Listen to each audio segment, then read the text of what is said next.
the sound of the bagpipes mean only one thing. It's time for another rip-roaring episode of DERFCAST, episode number 37. You can listen to other episodes of DERFCAST, all the past ones, at SoundCloud.com or my Facebook page at DERFCAST, all capital letters. And we are now on iTunes associated with the Comfortably Zoned Radio Network. I don't know how that's going to work out, but we're there. And if you listen to the show, press the red heart. That way I know that there's dedicated listeners. I'm here with Pipes, the rowdy cat, my engineer, because without her, I wouldn't be able to do anything in life or on the radio. And my security guard, Max, who instead of sleeping at the edge of the bed, is at the foot of the door, making sure it doesn't open, so that's a good thing. My guest this week is here for part 2. He's wrestled all over the world. Pipes, turn it off. There you go. Well, the cat's not doing its job. Anyway, this man has wrestled all over the world. He's wrestled countless of world champions. He's held titles all over the world. He's here for a second time. He's the original Mr. Wonderful, and the only one, as far as I'm concerned, Rock Riddle. Welcome to DERFCAST. Well, thank you very much. It's like Jake the Snake Roberts says, Rock Riddle is the original Mr. Wonderful. You can't beat an original. No, you can't. Who's going to argue with Jake? Absolutely, it's correct. I'm sad because when you start the show, you play the bagpipe music, and it brings back to my heart that my very good and dearly departed friend Roddy Piper. So we'll go beyond that, but it's been 6 months since he passed away. 6 months. Gone so fast, Rock. Yeah, it's strange. It's like, how long do we continue to feel like it's only been a few days, and how long do we feel so bad about him leaving us? The man should have been with us for at least another 25 years. Yes, I agree, and I know you were a really close friend of his. I saw you at his memorial, and it still hasn't sunk in. Rock, it just with me, it honestly hasn't. And even before Roddy passed, I started DERFCAST about a year and a half ago, and I played those exact bagpipes all the time. And it just hasn't sunk in. You know, it just hasn't. God bless him. Well, yes, we've lost a lot of good people. A lot of good people in the professional wrestling business. Oh my God! And in the music business, one of the original members of the Grateful Dead passed tonight, Paul Kantner. Oh, well, it just goes to prove what I've been saying most of my life, and that is every day above ground is a good day. And most people don't appreciate it, so I'm saying to your audience, appreciate it. Oh, my God, you can't say truer words. Every day you wake up and you're able to open your eyes, you're blessed, I think. That's how I feel. Not to get too religious. Every morning I wake up, I smile. I'm hurting. I have so many injuries, and I am in pain basically all of the time. It's just that in the professional wrestling business, most of us have a really high threshold to pain, and we just live with it. It's not a big deal. But to wake up every morning to smile and look forward to that day is a wonderful attitude. With an attitude such as every day above ground is a good day, how can anyone be sad? How can you be upset? Now, well, it could be worse. Yes, it could be worse. It could be better. But be happy with what you have. The highest high there is, I believe, is life. If we just allow it, we just experience what we have to experience. Life is short, so we need to live every day as though it's the very last one, because who knows? Who knows who's going to be next? That is correct. Who's going to go at a really, really ridiculously young age?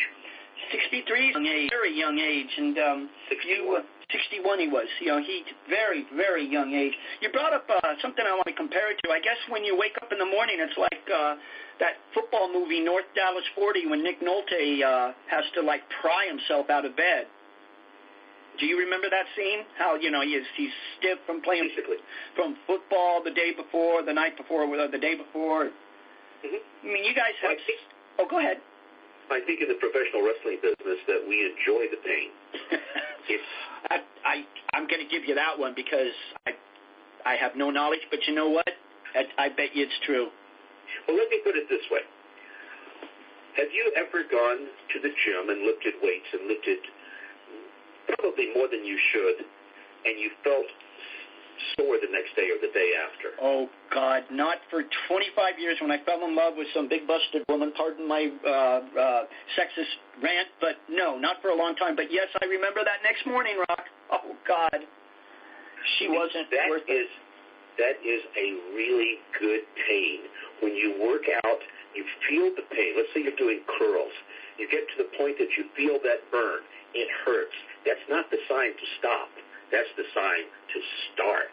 And it's those that you do after that that really build the muscle tissue. When you have a match and it takes a little while to get out of bed the next day, I think most of us smile a little bit because we earned it.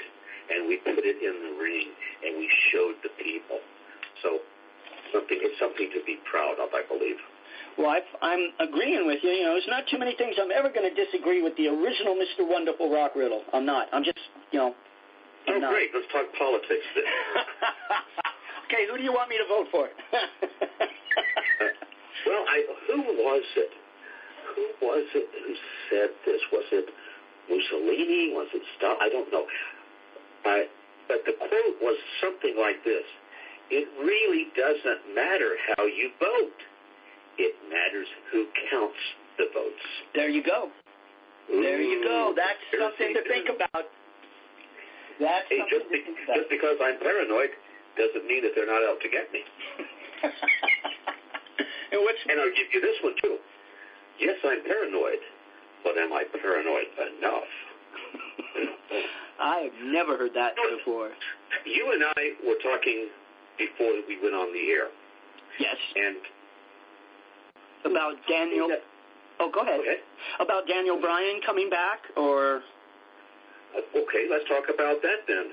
That's not what I had in mind. But no, Rock, you're the guest. Let's talk about what you have in mind, because I don't want you angry at me. I mean, you're ready to come back to the ring, and, I do not want you mad at me. What we were talking about for all of the millions and millions of fans out there who are listening, yes, I built your audience up. The original Mr. Wonderful of professional wrestling. Let the bells ring out and the banners fly. Feast your eyes and ears on me. It's too good to be true, but I am actually here. The diamond ringed Cadillac man, the man who possesses the body. Oh, look at those pecs going up and down. The body that men fear and women love. The intercontinental lover. The Rolls Royce of wrestling, Rock Riddle. Ooh. What we were talking about earlier. I love that. That is so great. Well, I am my own hero. You should be. I truly am. I think most people should be their own heroes. Most people are embarrassed as to what they are, who they are, or who they think they are. And they're looking outside of themselves. Now you look inside. Be your own hero. You and I were talking off the air before the show started today, and we were talking about people who don't like other people, and they don't know why. I hate that guy. I hate that particular politician person. I hope he gets run over. Boy, if I could get away with it, I'd say that I'd hope somebody would drop something on his head that would go through and squash him into the floor, and he wouldn't be alive anymore. And I say to that person, wow, you really hate that person, don't you? The person says, yeah, I want him gone. I hate him. What a horrible person. And then I would say to the person, when did you first meet him? Oh, I've never met the guy. What's wrong with him? Well, he does this and this and this. And how do you know that? Well, everybody knows that. You know, all they have to do is turn on the television. So you're letting the television think for you. Don't you think it might be a better idea to actually meet this person face to face? Shake the person's hand.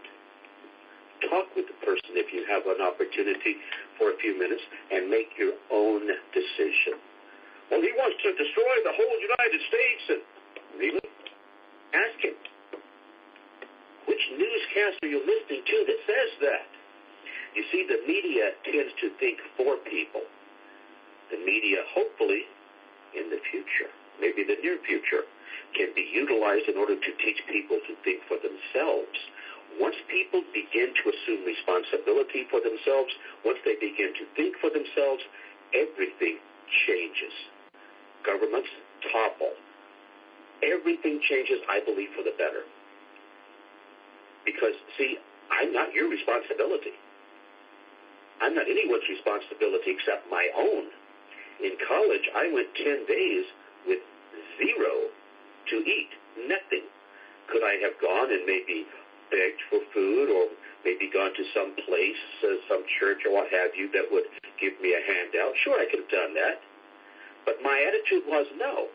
If I cannot support myself, if I cannot feed myself, I'm not going to become a burden on society. Survival of the fittest. Now, I am my responsibility. I'm not anyone else's. So therefore, I either survive on my own or I don't. But don't you think, Rock, that you should have universal health care and all this other stuff from the time you're born until you die? I don't know. What's it going to cost? Oh, it's free. What's free? Well, who pays for it? Over 50% of my money is taken from me now in taxes, actual,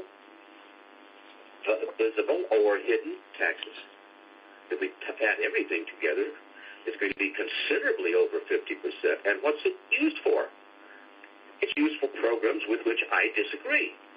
So they're stealing my money and giving it to programs or people or whatever with which I don't agree, and I don't particularly think that's helpful. But I have no say-so in the matter. Isn't that involuntary servitude? Well, wait a minute. No, it sort of seems that way, doesn't it? I don't know where you could put me on a political spectrum. I don't think I fit in anywhere. You give me any topic, and I can argue either side, and I can see either side pretty much as clearly, one side as the other. Talking politics, there are people who are right-wing and people who are left-wing. And there are political parties that are to the right, and there are political parties to the left. And guess what? It's an interesting way of thinking. The right wing and the left wing, aren't they both on the same bird? I love that. Really? I have never heard it put like that. Yeah. Because you give me people who hate each other. Put me in a room. I will mediate. If they know that there's no recording devices in there, that we can talk freely, that the image that they are projecting through their publicists or through their campaign is not in jeopardy, I would say, hey, you Mr. Extreme right-wing person, this is what Mr. Extreme left-wing thinks that you believe and how you feel about him and his people. Now, would you tell him what you really feel, what you really believe in? And is it true that you want all of his people dead? No, it's not. Okay, now let's switch it around. We'll find is that about 95% of what they say, they're in agreement. So then we take a look. Okay, if there's 5% where you're at odds, how can we negotiate that? What can we do so that you will both be happy? By the way, there's a lot of misinformation out there. In other words, what's real anymore? What's real anymore? I still say professional wrestling is the most legitimate thing that's out there. Well, these other sports, they can't be fixed. Really? Is there money involved? If there's big money involved, then there is manipulation. I was talking to a friend in Australia. Last time I visited Australia, and we were talking about Australian rules, football, and soccer, and all those sort of things. And I was told that, they're legitimate. There's no way anyone could rig anything there. My statement was, is there big money involved? Oh, yeah, the money's huge. I said, then organized crime will bet on it because they know the outcome in advance. Welcome to the real world. So, am I jaded and cynical? Absolutely. I think it's just being observant. And I've had people say, well, Rock, you sort of seem like you look for the worst in people. Absolutely. Absolutely. When I meet a person for the first time, I'm looking for the bad. I'm looking for the evil. I'm looking for the negative. It will take 7 or 8 seconds to find that it's not there if it is indeed not there. I would much rather do that than just say, oh, what's that just went into my back? Yeah, really. That's a good way of looking at it. That's definitely. Well, most of us are, I think we're all guilty until proven innocent anyway. We have to be. That's the way we've been taught. We've all been taught that we're victims. And it's really interesting. If I can get something across to the people here, we're way away from professional wrestling. Oh, definitely. But we can get back to it in a heartbeat, so don't worry. Oh, of course we can. Oh, my God. But go ahead. Keep going. I mean, I like the analogy of being stabbed in the back in so many words. I mean, that's very, very true. You know? We all have a tremendous amount of power also.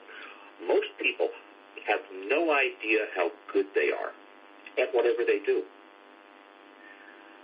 Still, even me, I find that sometimes people say, for example, when Pat Patterson first told me, he says, in front of other people, he's introducing me. He says, this is Rock Riddle. This is the real, original Mr. Wonderful. I had some of the best matches of my career with this man. When he said that, I was waiting for the punchline. I thought it was going to be a joke. There was no punchline. It was absolutely, totally sincere. And then that little nagging part of me said, was I really that good? Am I really that good? And there was that doubt, because I think most of us doubt ourselves. I continue having people tell me how amazing I am in the ring, how amazing I am on the microphone. And it's interesting because I finally gotten to the point that I said, okay, who am I to argue with major international, super successful people with hundreds of millions, billions of dollars who say, Rock, you have an understanding that very, very few people have.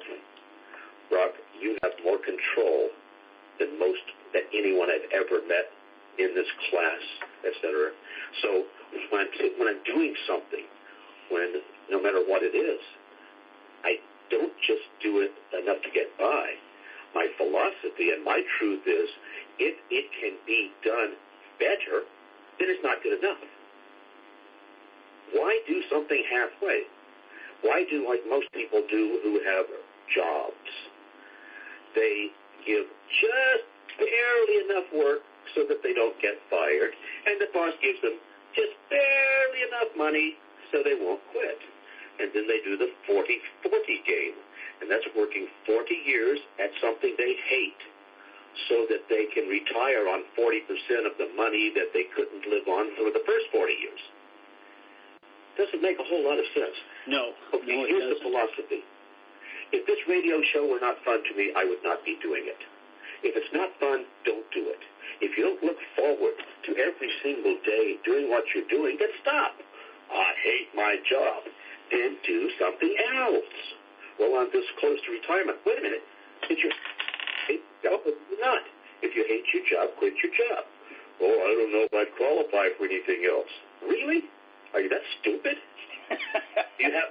No, really. Do you have little self? I know you're agreeing, but you have virtually no self-worth, and you bought into the propaganda that other people must take care of. Okay, this is a visual.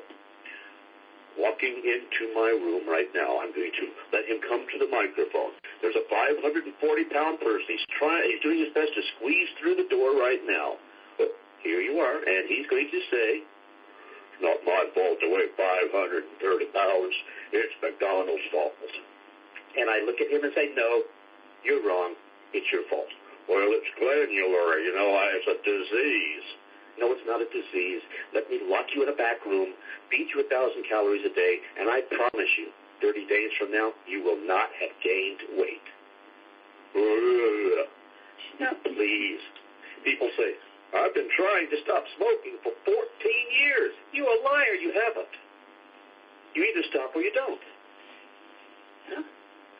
Then take a look and see how people look when they've been smoking for a long, long time.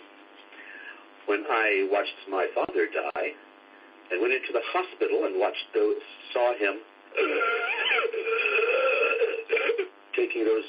attempting to take those breaths and all the tubes going into him and what have you, he had stopped smoking, but it had done its damage. And I said, what a selfish thing. What a selfish thing to do, to take years away from your family. Now, I'm not talking about just my father. I'm talking in general here. Right. What a horrible, selfish thing to do, to commit suicide slowly and force your family to be without you 10 years or 20 or 30 before you could have gone. You could have stayed around another 10, 15, 20, 30 years. Definitely. Well, let me. You chose to leave, and you forced them to watch you suffer and die and leave them. Well, How bad you are. Why? Because you want nicotine in your body?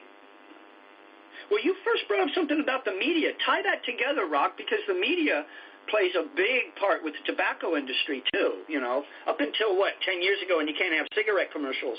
But every time you turn the TV on, a show was brought to you by some cigarette company. You are so right. Everybody I know has a family member that has died from cigarettes. Definitely. And they could have quit. And look at these people who are so horribly obese in shopping centers, for example, on their little scooter type thing with it hanging over on both sides almost to the ground.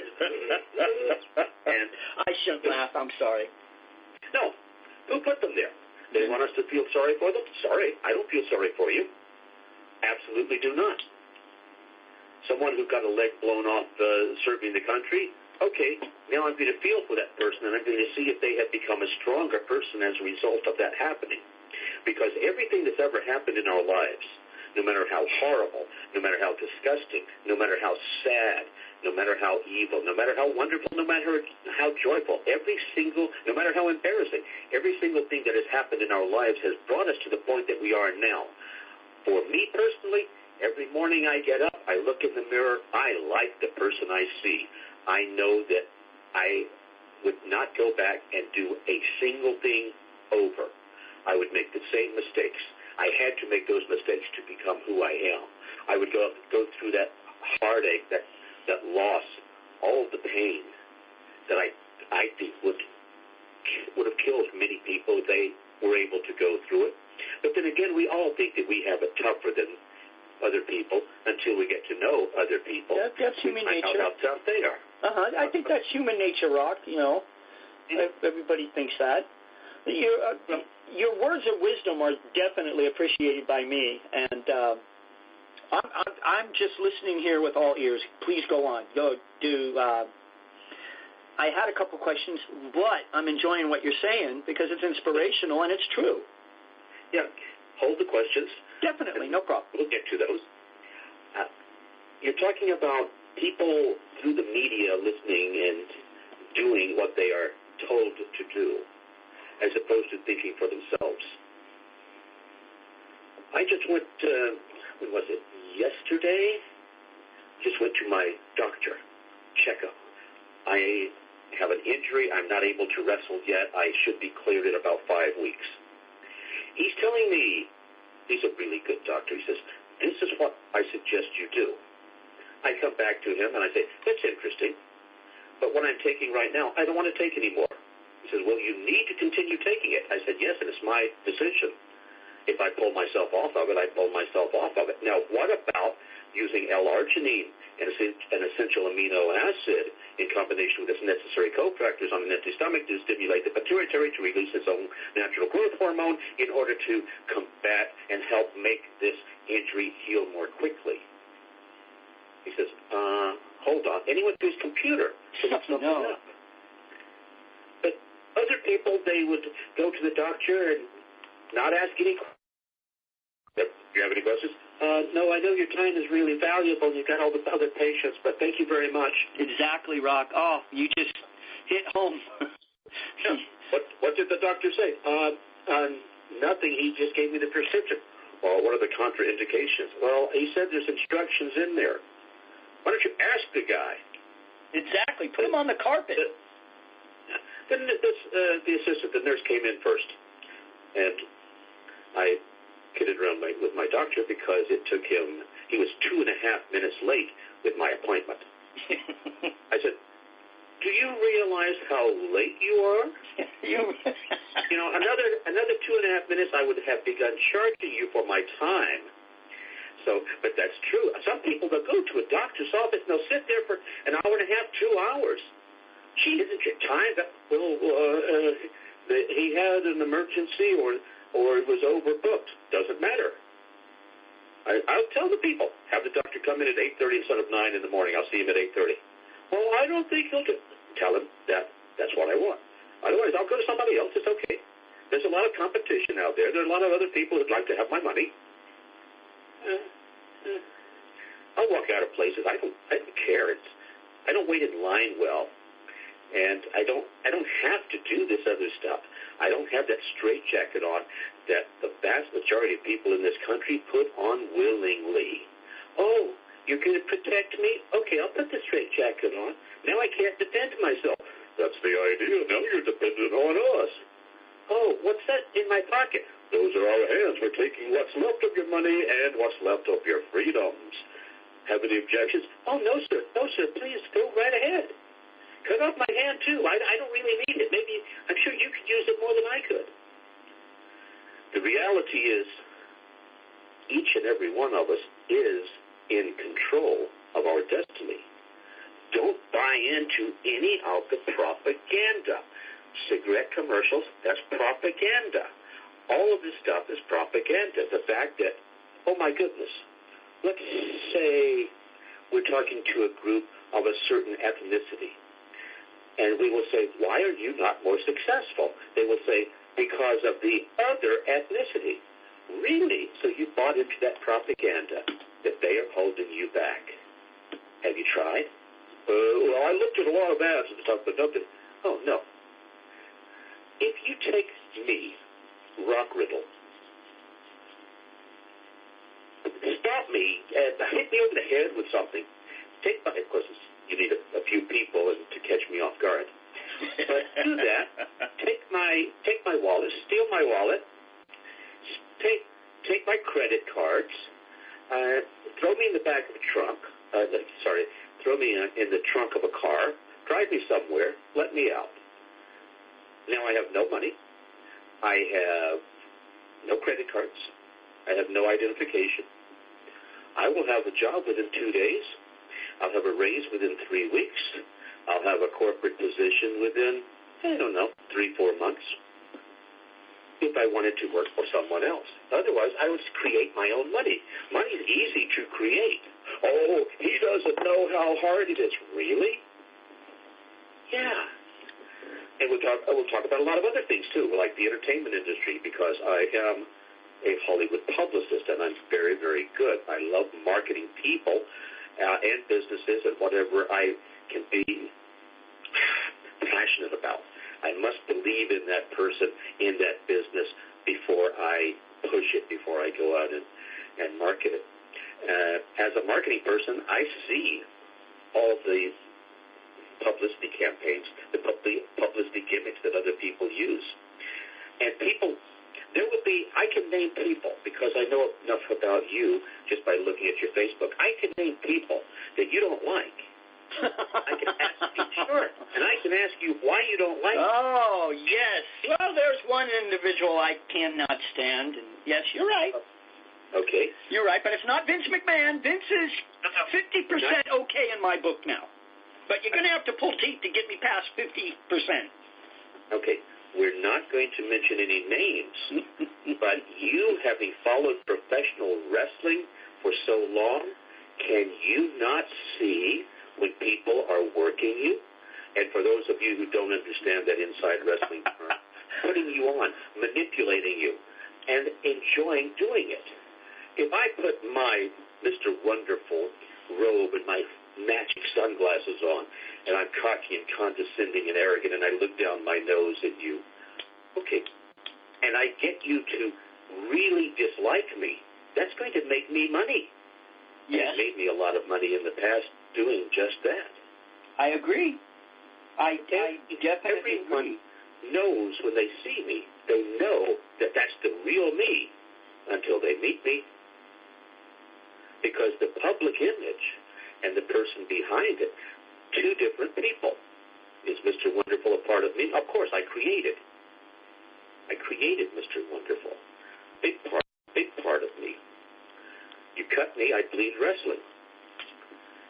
As a publicist, I'm very good at doing that also. I'm very good at doing a lot of things. Thankfully, I have a son who's 20 years old. Right now he's in South America. He's going to 5 different countries in 5 weeks. And I think 3 of those totally on his own. With a couple, he's going with a group. Did a year when he was 17. Took a year off, went around the world. He even went to the Israeli Special Forces and took one of their intensive civilian courses, military style, but for civilians. Did one of those for 60 days, maybe 90 days, but I know it was at least 60, and he says he never wants to do that again. But it helped to make him into an amazing person. This kid, because I think I've had some influence with him, letting him kid 20 years old, he'll be 21 in 21 next month. But because this philosophy that you're hearing a bit of, which is my truth, it's not my opinion. From your point of view and the people listening, of course, that Riddle guy, he's just giving a bunch of opinions. Right. From my point of view, absolute, blatantly, brutally honest truth. I've examined everything. Are my truths the same as yours? Probably not. But the fact that I let this little kid, when he was a little kid, before he was born, I talked to him. And then when he was a little kid, I would sing to him. I would say his name, and the song goes, "Handsomest boy in the whole wide world," and then the tagline on the end is, "And the smartest too." With his permission, next time I'll do the song if we come back for like the 5th show. He won awards for his film, his student film, at the age of 16. He's all around the world. He's making movies. He's making money. He just did a semester at a prestigious school up in, was it Montreal? I think Quebec. Anyway, up in Canada. After South America, he goes to Australia to the Royal Melbourne Institute of Technology, very prestigious film school. He's going to do more semester. I think he's got 1 more year left, and then he's sliding right into this industry. Because I work in the film business, there are producers who have met him when he's been here, who have already offered him work, and he says, "Thank you.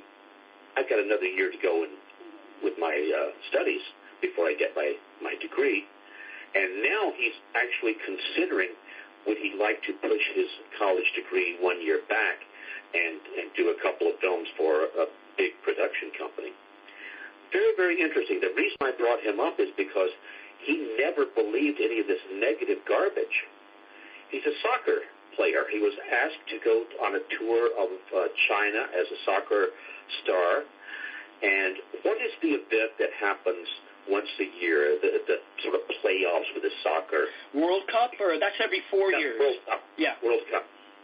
So with the World Cup, isn't that every 4 years? Yes, it is. It's every 4 years. Yes, yeah. Okay, so he had talked about one that happened a year or so ago, and I said, "Do you want to be in the next one?"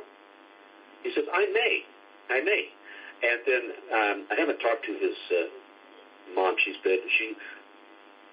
I would never say publicly that she kidnapped him when he was 5 years old, took him 8,000 miles away without my or knowledge, and I would never say that I was bitter, because of course I'm not bitter about something like that happening. But I do still talk with her occasionally.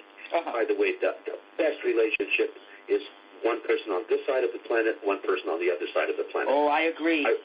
I was hoping she could go a little further away, but we haven't been able to figure that out yet. Well, they haven't put a woman on the moon yet, so, you know.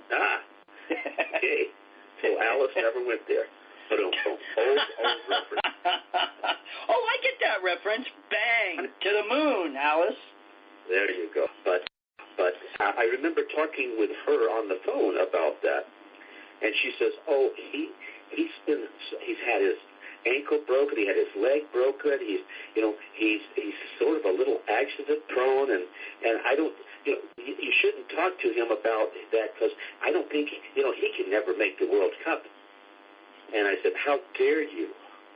How dare you? You should never ever say that to him. If he wants to be in the World Cup, he will be in the World Cup." Now, I think he's got other things that are a little more pressing and a little more important to him right now. Right. I took him in the ring when he was about 10 years old, the professional wrestling ring, for the very first time. And he was doing things that I never was able to do in my career. And I'm just standing there in awe with my jaw dropped and my eyes open and my mouth open too, and just say, "Wow, how did you do that?" He said, "Well, I saw people on television and I watched you a lot, and wow." And then we put him back in the ring, maybe a year or so ago, and just because it was a fun thing to do while he was visiting the United States, visiting me. And I noticed that he's doing stuff. He says, "Show me how to do this." I had a fellow there who's very, very good, and who teaches professional wrestling. And so my son Evan says, "Show me what he means." And he said, "No, he will demonstrate what he means. I don't want to do that." And Evan's doing it. He says, oh, where he's going down on his back. I said, "Okay, yeah, wow, that hurts me over here just watching." I subscribe to the Kevin Sullivan School of Professional Wrestling. Which is? Neither Kevin Sullivan nor Rock Riddle leave their feet during the wrestling match unless it's absolutely, totally necessary. God, and right. we watch. The first time I ever wrestled a luchador, a Mexican wrestler with all of these different styles. And they like to do flips off the top ropes and all sorts of weird things that I said, "Okay, this is wrestling? No, I think this is gymnastics." So I believe I was in Tennessee. This person came out, and he jumps over the rope, and he does his rolls, and he does all these different things. And I just folded my arms, went back into the corner, waited for him to get through doing his stuff. And I said, "Oh, finally ready to wrestle?"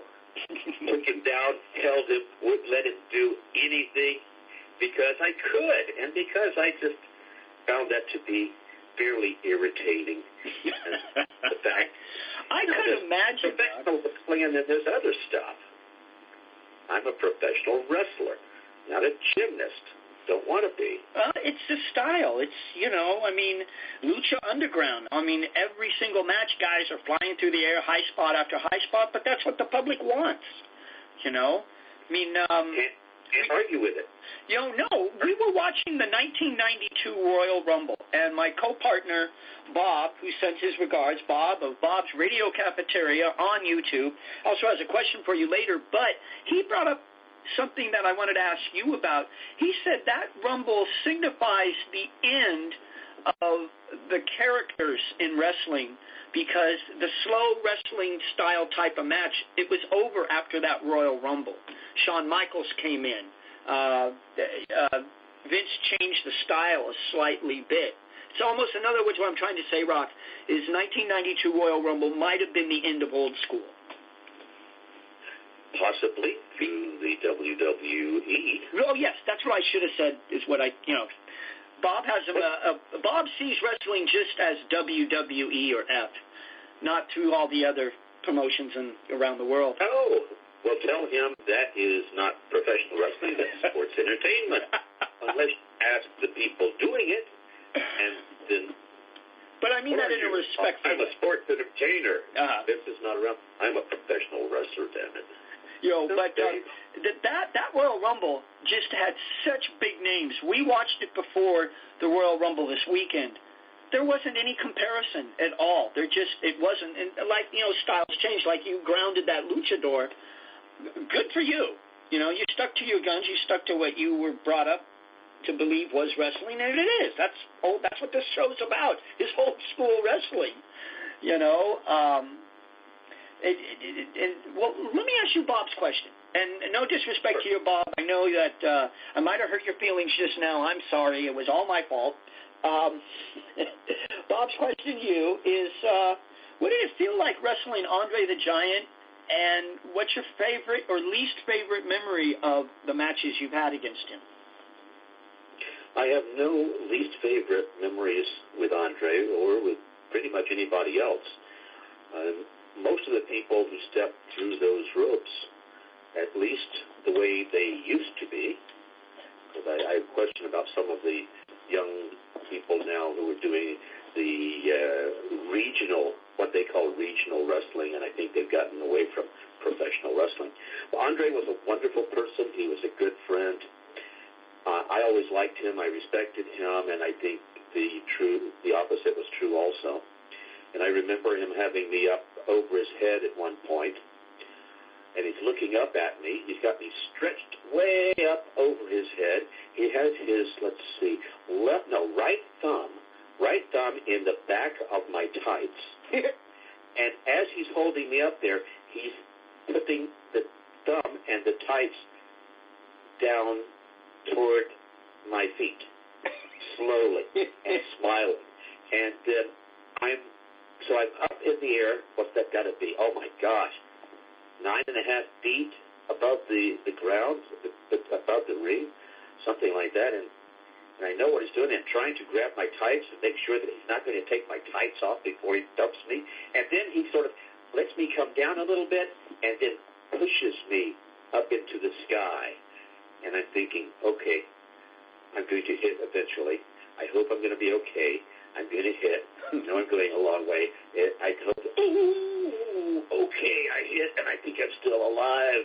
Until he came over and stood on my stomach with both feet and thought it was really, really funny. What a sense of humor that man had. I mean, I loved watching him. One of my favorite moments, let's bring back a little Roddy moment, is when the first time Andre was on Piper's Pit, and he lifts Roddy up into the coffee table that was there. They didn't use that coffee table anymore after that. I guess McMahon got mad or whatever, but that was, his matches, along with yours against Andre, very entertaining. My memory might be wrong, but I remember seeing you wrestle Andre for Shires once. It's sticking in my mind. Please tell me I haven't lost it. Well, I think you have lost your mind. However, you are accurate. Thank you, Rock. I'm talking to Rock Riddle here on DERFCAST, episode number 37, folks, if you've lost track of things, because we're having such a good time. Yes, it was you. I loved your tights. Nobody had the color, the tights that you had. People want to read into, now Fred's talking about Rock's tights. Yeah, well, good for you, because I am. You were different. If Patterson came out in a different style of trunks, I'd notice it right away, but yours were always different. I hardly ever saw you in the same trunks twice. That must have been really hard for you to do. No, it was a little expensive, but I was making very, very good money, so it didn't really hurt me. I never made huge money, but I guess my average, if we put it in today's dollars, was a little over $250,000 a year. Not bad for doing something that you love to do, which you would really do for free. Oh my God, no! And anyone in the business who would not do it for free should not be in the business. Anyone who would do it for free is crazy, and should realize what a low price or low value they put on themselves. Well, so I get more money. What are you going to cost me for the day? I'll give you a break. $1,500 plus expenses, plus food, plus airfare, plus etc. Well, you're well worth it. Come on. I mean, seriously, Absolutely. I'm not kissing your ass.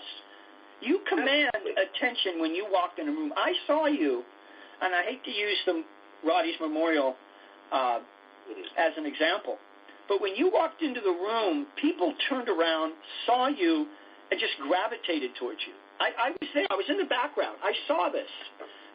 Diamond Dallas Page walked in the room. A couple people noticed. A couple others walked in. But when you walked in, it was like everybody, there's Rock.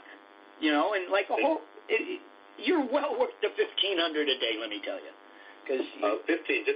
I think it's 3,500 a day. I think it's 5,000 a day. At Roddy's memorial too, I walked in with like very little energy. Yes, everybody did.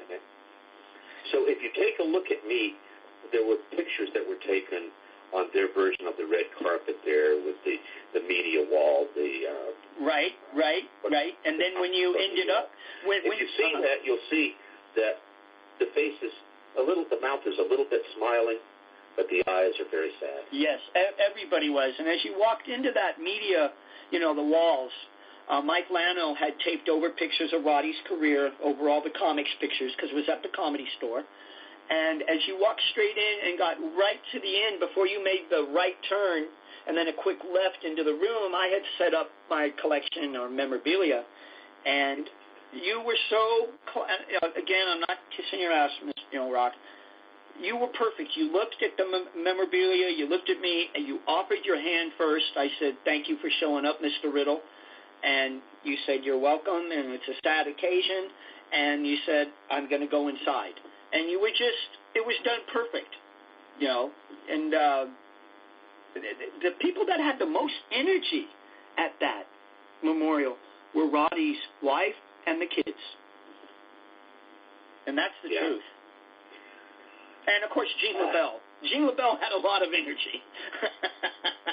For someone his age, he has a lot of energy, and I still would not want to go in the ring with him. Oh, my God, his handshake was cement.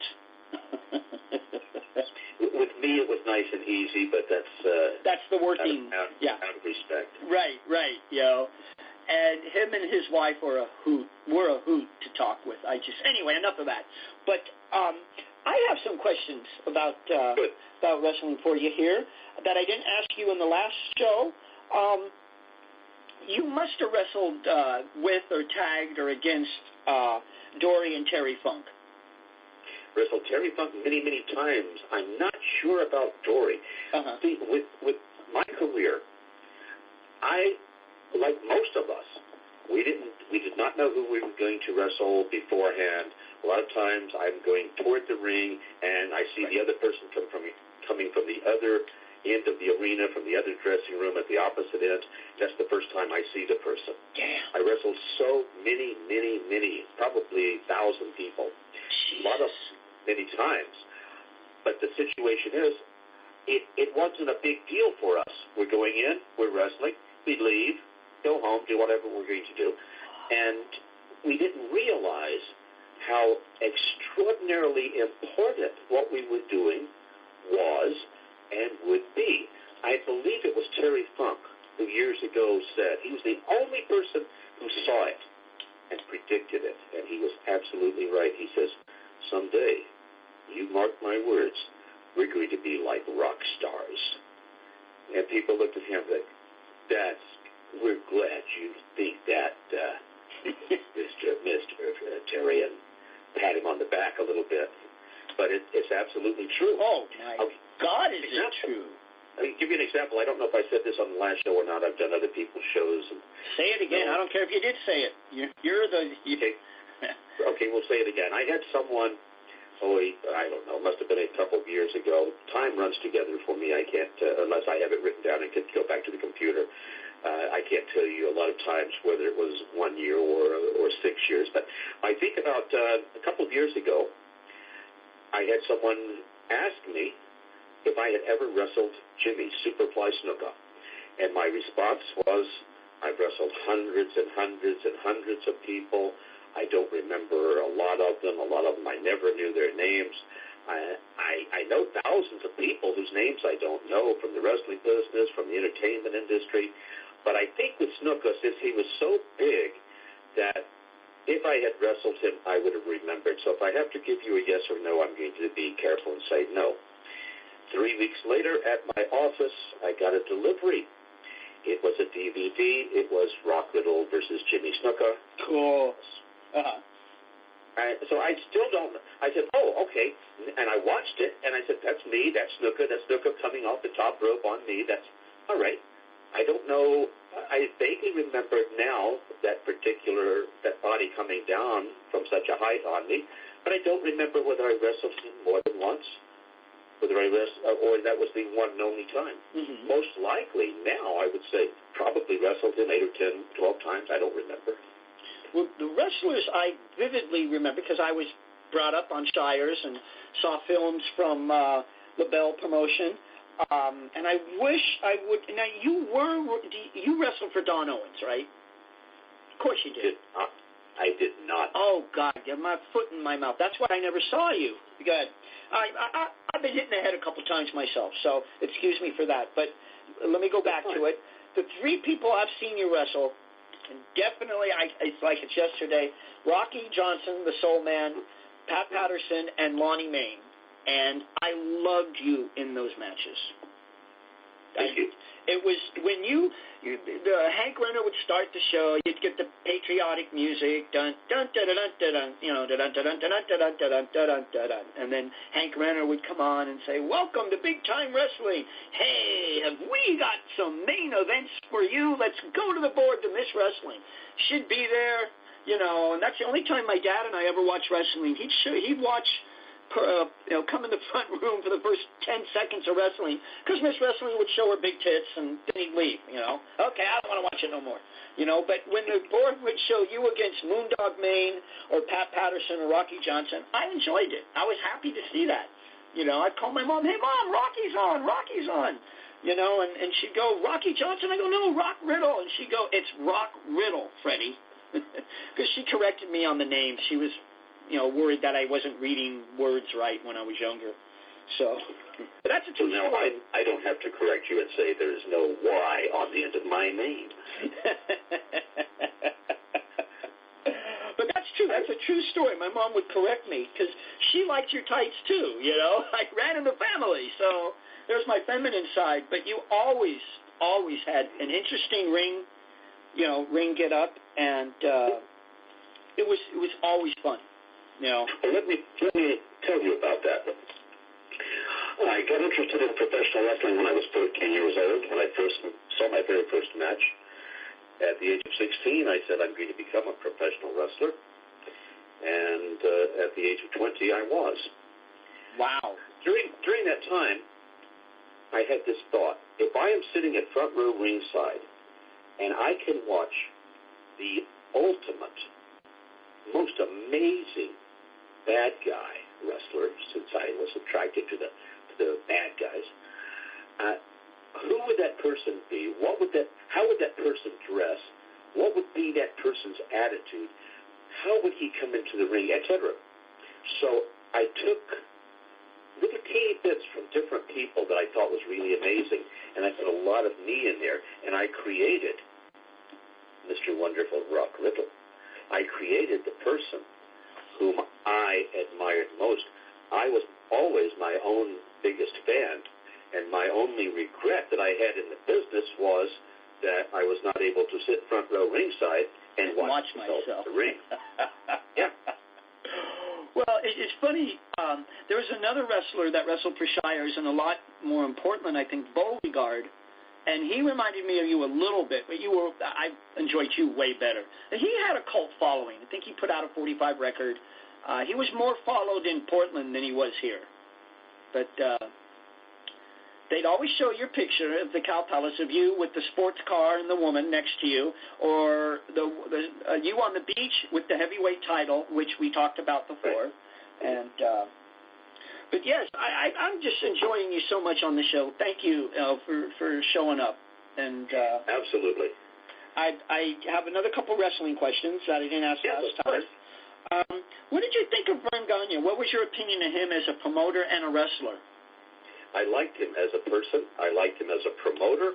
I liked him as a wrestler. As a promoter, you see, I get along with everybody. As a professional wrestler, I get along and got along with everybody in the business. In Tennessee, Nick Goulas. Everyone hated Nick Goulas. I got along fine with him. I got along with everybody, and I think it was because of my attitude, my professionalism, my work ethic. Right. And that is, if I come into your territory, into your promotion, I'm not going to come in and tell you how to run your promotion. I realize that you have things in your mind, you have things, you see a year, 2 years down the road. I can't see that. So if you say, Rock, I want you to do this promo, I want you to do this, whatever. Okay, fine. Rock, we have someone who didn't show up. I need you to step in. Sure. Rock, we need you to wrestle the bear. Okay, fine. Whatever you want. Whatever you want, and I'll do the... My attitude was this. If you're the promoter, I want to make you rich beyond your wildest dreams. So how can I do that?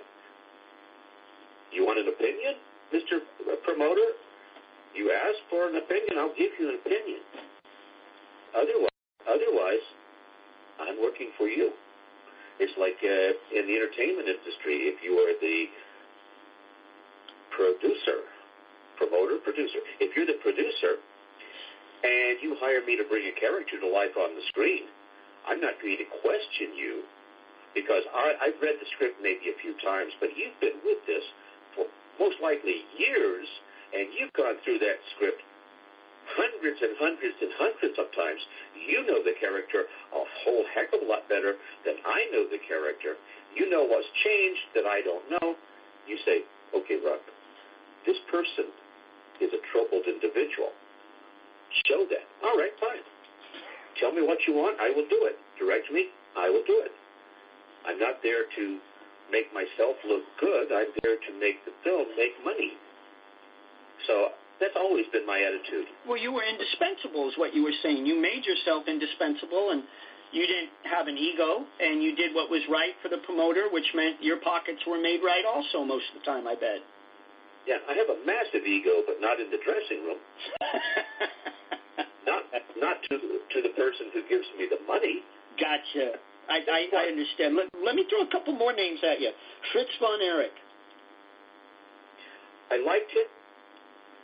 I wrestled, I think, every one of the sons. He had a strange... There's people who did not get along with him really well, but I did. Ken Mantell was booking Texas when Fritz was there, when I was there. So I would say hello to Fritz, and we were cordial to each other. But I think he delegated the responsibility to his booker, who was Ken Mantell.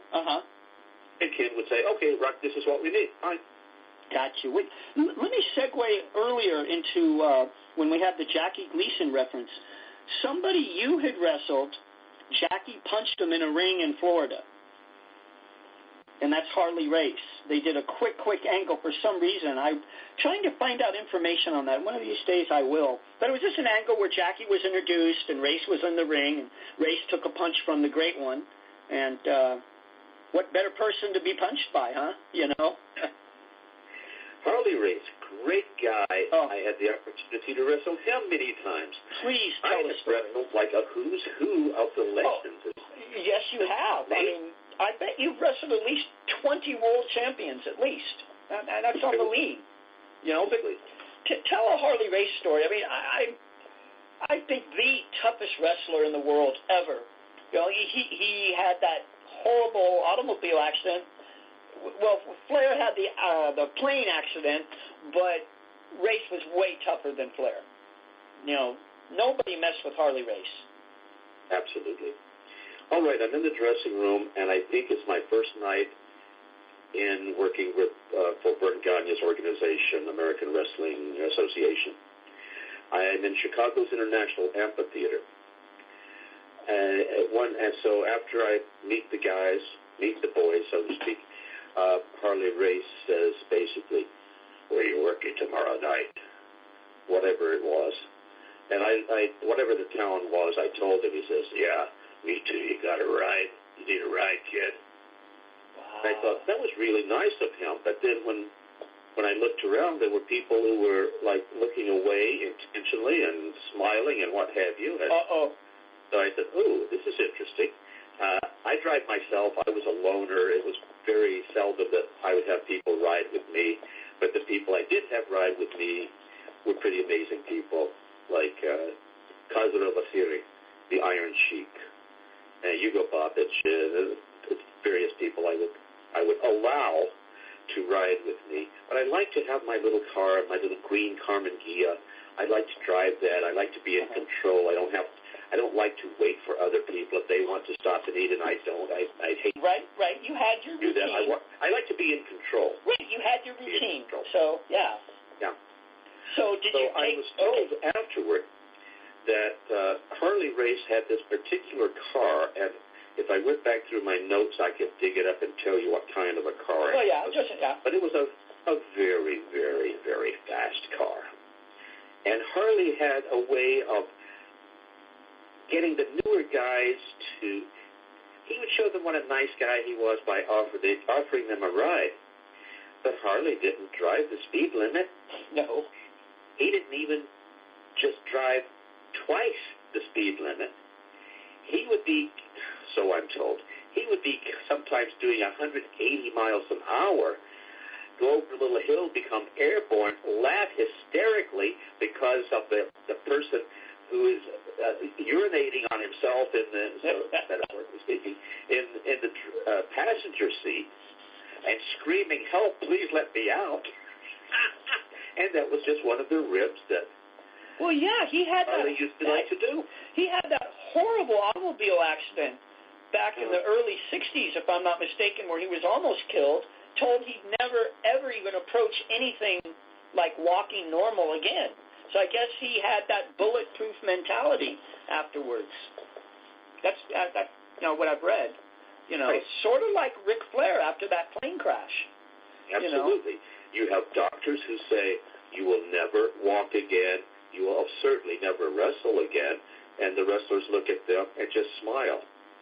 Really, doctor? Stand back and watch. Hey, I think I told you last, I could relate to that very, very personally. I had my leg snapped in half playing softball, turning a double play at second base. A guy barreled into me, boom, leg snapped. Went to the doctor. The next morning I had surgery. They put some rods and plates and screws in, and the doctor said, "You're not going to play for a year and a half." And I looked at him and I laughed, and I said, "I'll be back by summer. I'll be back by Winter League." It happened in spring. I was back in Winter League. Sure, I wasn't 100%, but I was back on that field playing the game I loved, Because here's the reality of the professional wrestlers. How many are in the ring right now tonight who are not 100%? How few are in the ring tonight who are 100%? Most of us are never 100%. Exactly. You're in there. You cannot do that kind of damage to the human body without feeling it. But the fact is, we go beyond. Speaking of Fritz Von Erich, and speaking of Ken Mantell, the booker there, early 80s, I was there. I wrestled a fellow. Let's see if I can remember his name. I've intentionally blocked it out. But he ended up cracking 2 of my ribs. Oh, not good. Right, so, and probably it's better that I cannot remember his name right now because I know he's still around. I don't think he's in the business anymore. But anyway, I drove myself to the local hospital that night. And I said, "Doctor, here's what I need. I need pain pills. I need muscle relaxers. And I probably need you to take these ribs up." So he was standing there. He had his hands extended. His arms were extended straight in front of him with his palms flat, his fingers pointed forward, his palms facing each other at shoulder width. He put his hands on the sides of my chest and just put a tiny bit of pressure inward. And I said, yeah. He says, "And you think you're going to wrestle?" I said, "I've got 4 more nights in a row that I'm wrestling." So he wrote me the prescription. He had 3 things on it. The third thing, number 3, says no wrestling. Oh, no. Hey, you didn't. Why? Does that make any difference, what he says? Nope. I never missed a match. I'm not going to let a couple of cracked or broken ribs keep me from going in the ring. I was in extreme pain.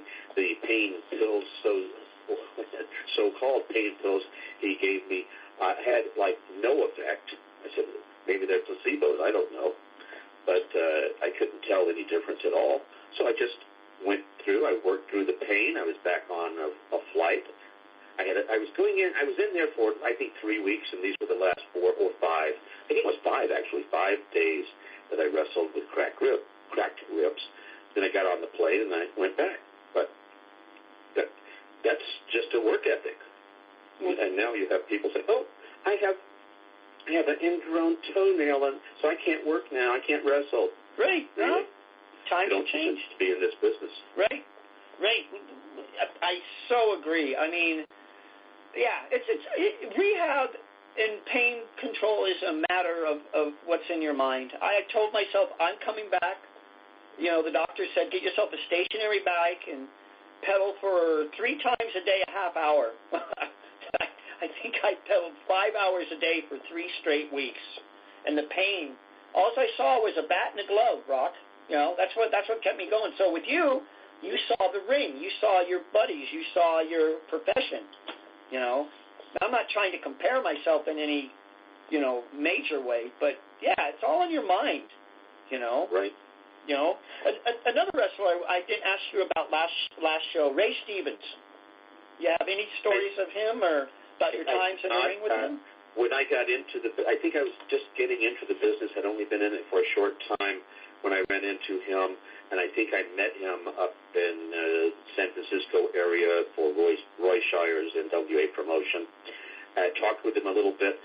To the best of my knowledge, I never wrestled him, so I can't give you a lot of information. It's almost like you asking me about someone like, I don't know, Freddie Blassie, and I would say, well, unfortunately, he was sort of done when I was finishing when I was coming in. It's like we sort of missed each other. We never had that. I'm sure I said hello to him every once in a while, but we really never had a chance to sit down and talk. And sometimes you'll be in one territory, someone else will be in another territory, and it takes years before you come together. And I'll ask another Rock, but not a wrestler, Rock Rims, the wrestling historian. He's actually writing a book. I don't know if you've talked to him before. He's writing a book on West Coast wrestling from like the 20s to the present. He'll know if you wrestled Ray. I kind of think you did. I might have remembered seeing you. And it's very possible. Well, my mind, the picture that came to my mind as you were saying that is a battle royal where he's in there, Andre the Giant's in there, Patterson's in there, possibly Rocky Johnson, maybe even Peter Maivia. Yeah, the Cow Palace.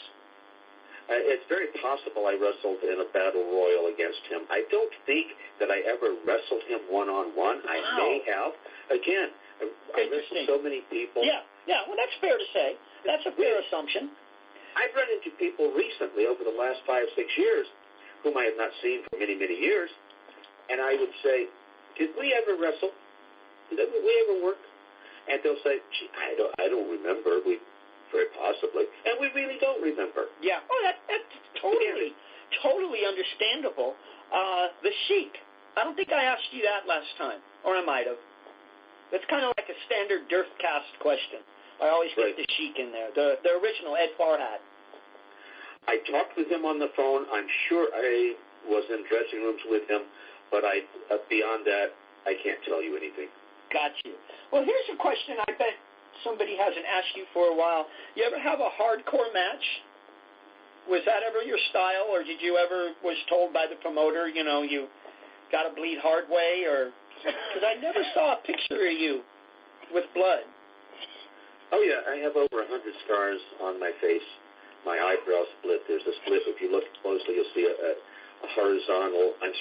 vertical split in the middle of my forehead. And that blood tasted different from any of the other, almost like arterial blood, dirty blood. Gotcha. Blood that's in your mouth anyway, it has a metallic type taste, but this was even more so than usual.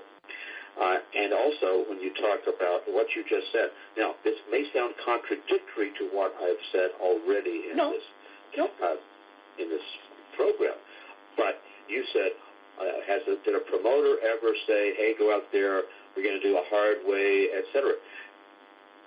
If someone had said that to me, I would say, no, because it's not necessary. I'll give you an example. Sure, please do. See, the reality is, if we ask people, will you do this?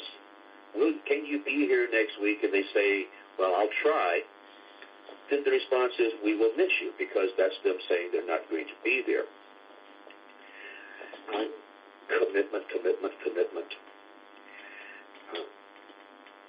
I was going to give you a story, and I just... Oh, that's okay. You're talking about blading or hardcore match. Okay, yeah. It's totally okay to say no. And if someone asks me to do something stupid, I'm not going to do it. I'm a professional. I have my limitations. And to go out and... I had 2 teeth knocked out with a metal chair. Oof. Totally uncalled for, totally unnecessary. But I don't... My purest way of thinking is, with me, if I'm going out to wrestle, it is a wrestling match. It's not, let's go out and hit each other with chairs. Good. Let's go out and jump off of a ladder and call it professional wrestling. I'm sorry, that's not professional wrestling. That's something, I don't know what to call it. That's right. something well, else. Garbage wrestling. Barbed wire. Okay, well, I've used a number of foreign objects, as they say, and that's something too, but that's not the same as let's go out there and see what we can hit each other with and how much we can bleed. And sort of gets away from my position of wrestling. Gotcha. So you're coming from the old school point of view. Maybe I should have asked the question differently. Let's see, how would I put that? Instead of saying hard way blood, how many times did you blade, or how many times... No, my original question, I have it written here. I wasn't paying attention to the paper. I'm trying to do this off the cuff, off the top of my head, which shows where the show goes when I do that. Were you ever bladed by somebody else? Like Sheik would do that sometimes, and there's a couple of Abdullah the Butcher would do that. But they must have had respect for you and not to, because you were a named guy. Okay, here's my response to the question. Good, thank you. Thank you for stating. Do you think I'm that stupid? Do you think I've ever been that stupid? Well, unknowingly. I mean, all of a sudden it happened. No. That's called assault. That's called assault. I have never heard of that happening without someone just like, oh, I don't want to do this. Could you help me? Yeah, that's how I should have phrased it. Gotcha. That's different, and that shows a lack of professionalism, and that person should not be in the ring. Gotcha. Well, I apologize if it's offended you. No, it's okay. No, it did not offend me. But it's like, I don't do really stupid things usually. I'll give you an example of something. I wrestled for Jesse Hernandez a few years back. Wrestled the champion of Southern California. A fellow by the name of Vision, Vivvion. Big guy, 6'3", probably, maybe a little more. Probably 250, 245, somewhere around there. And I saw him before the match. He says, anything special? I said, yes. I'm the bad guy, you're the good guy. See you out there. And I said, oh, by the way, congratulations, it's going to be a night off for you. Meaning, I am a total consummate professional. And I'm not going to make the stupid, moronic mistakes that the younger people, the newer people, are going to make, and where you're going to be out there and huffing and puffing and doing everything you can and doing all sorts of crazy maneuvers to attempt to get the audience. As soon as my music hit, as soon as I had one foot through the curtain on my way to the ring, I totally had the crowd. They hated me. And because they can feel the resentment that I have for them, they don't have to see it in my face. They can feel it. I don't think I'm better than they are. I know I'm better than they are. And I am looking down my nose at them, and I am cocky, and I am condescending, and I am arrogant. And there's none of them, etc. So I'm on the way to the ring and just showing the people my disdain for them. And the building is really loud with all of the booze, probably more so than they had heard for a while, if ever, in that arena. It's about 9 minutes before I actually tie up with the other guy. Oh, wow, that's a professional for you. Absolutely. Definitely. Absolutely. 9 minutes. People don't realize that. That's an art. Walk around the ring, argue with somebody real quick, make the announcer announce yourself the right way or announce yourself without the announcer. I will take his microphone. Now, isn't the announcer a really, really good announcer? And he's been doing this for many years. I want to say, I appreciate how good you are, but you're not good enough to announce me. So give me the microphone. I will introduce myself. And then I'll introduce myself. Alan Bolte, who I've had on, said that. I have a Chester Star grin on my face right now, just because Alan told me over dinner that same story, how you would do that occasionally, and he loved it. He knew it was coming, and he loved it, And he said you'd give him a quick wink, and then the microphone would fly out of his hands, Okay, I have to correct one thing. It's mistaken. I never gave him a wink. Well, that's what he said. That I'm not making it up. No. That's fine that he said that. To the best of my knowledge, I never did that because I never would do that, especially when I'm in the professional wrestling ring. I'll just simply grab it. When I'm in the ring, I own the ring. That's my ring. And if I want the microphone, I've got the microphone. If I want him out, he's out. There's like no question. I don't even question. Or is he going to be upset? I don't care. Right. Oh, exactly. No, exactly. He is upset. That makes it all the better. I've done on live television. I've had scissors. I am talking with the announcer, the local announcer, who doesn't know a lot of the ins and outs of the professional wrestling business. And as he is interviewing me, I took the scissors out and I cut his tie off. No, absolutely. I love it. No idea. He did not know what to say, whether he should continue talking or throw it to commercial or whatever he needed to do. But because I do whatever is necessary to do, and I thought that would be funny. Well, yeah, and that's what a bad guy, that's what a heel does. Well, let me ask you this question. I'm willing... After I finish the story. Sure, go ahead. My mistake. That's okay. With the Vision guy, see... The wrestler, 6'3" guy. The nice, wonderful me just said, oh, that's okay. You see? But if we were in character, if that other personality were out, then it would be something, just don't let it ever happen again. You want me on your stinking show? You want someone to make ratings for you because you haven't been able to do it with anybody else? Fine, do something like that. And after the match was over, I went back into the dressing room where my opponent was. Just wanted to make sure he was okay. Everything okay?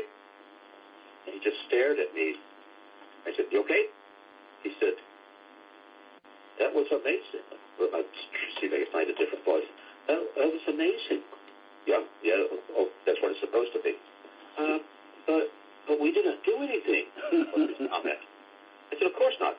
I told you it was going to be a night off. You don't have to do anything. You don't have to do your stupid flips off the top rope and show that all these ridiculous things. I said,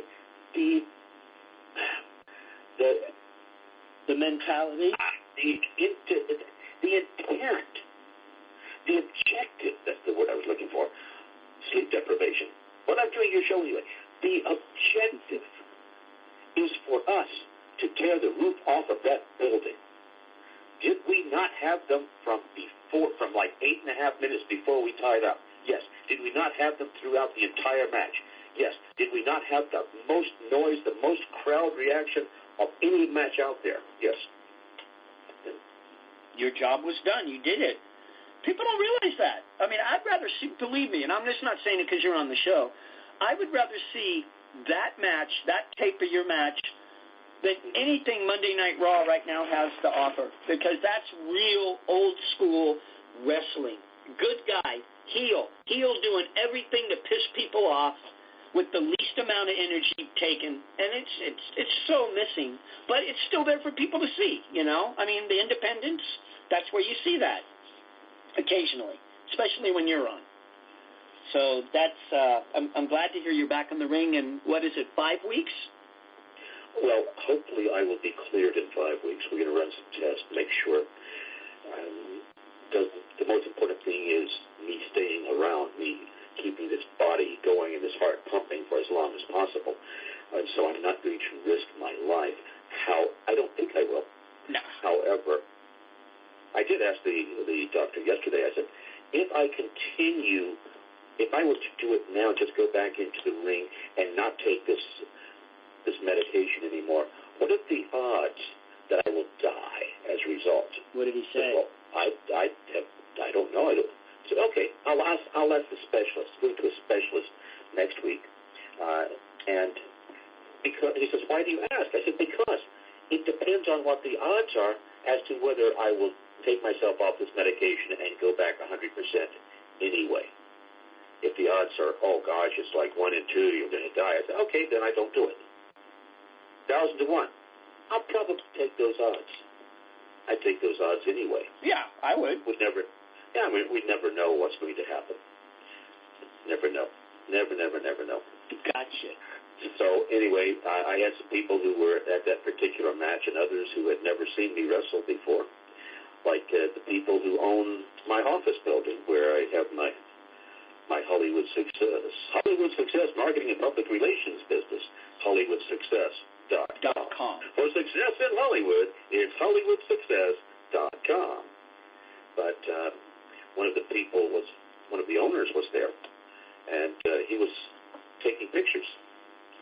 And then afterward he said, Rocky, that was amazing. You were it's like totally different class. I mean, the other people, they were okay, but you shine. It's like night and day. And I'm thinking, okay, why is he saying this? Is this going to be a joke too? And I look at it, he says, no, I'm serious. The difference in class is just amazing, the gap there. And they had people there who were doing all sorts of crazy things. Mm-hmm. But you do a gymnastics routine, for example, which is the way I refer to some of this stuff, as a fan, because if I'm to be a professional wrestler, you must also be a fan. So as a fan, I watch that, and I think, I don't care about either of these people. I don't know who's good or bad. I'm not emotionally interested in either of them. They can kill themselves for all I care. I just hope they do it quickly so that maybe a good match will come out. I didn't come to see a gymnastics routine. I didn't come to see a dance routine. I didn't come to see how good they can do their little play acting together. I came to see wrestling. And now I'm working with Jesse Hernandez Promotion now. It's a little behind-the-scenes, secretive type of a thing, so I won't give any more away. But I'm teaching the kids how to, including 40-year-olds, I'm teaching them how to do promos. I'm teaching them the best I can how to make themselves and look good, how to make the match look good, how to get out there and give the people their money's worth, and not insult anyone like myself by doing so.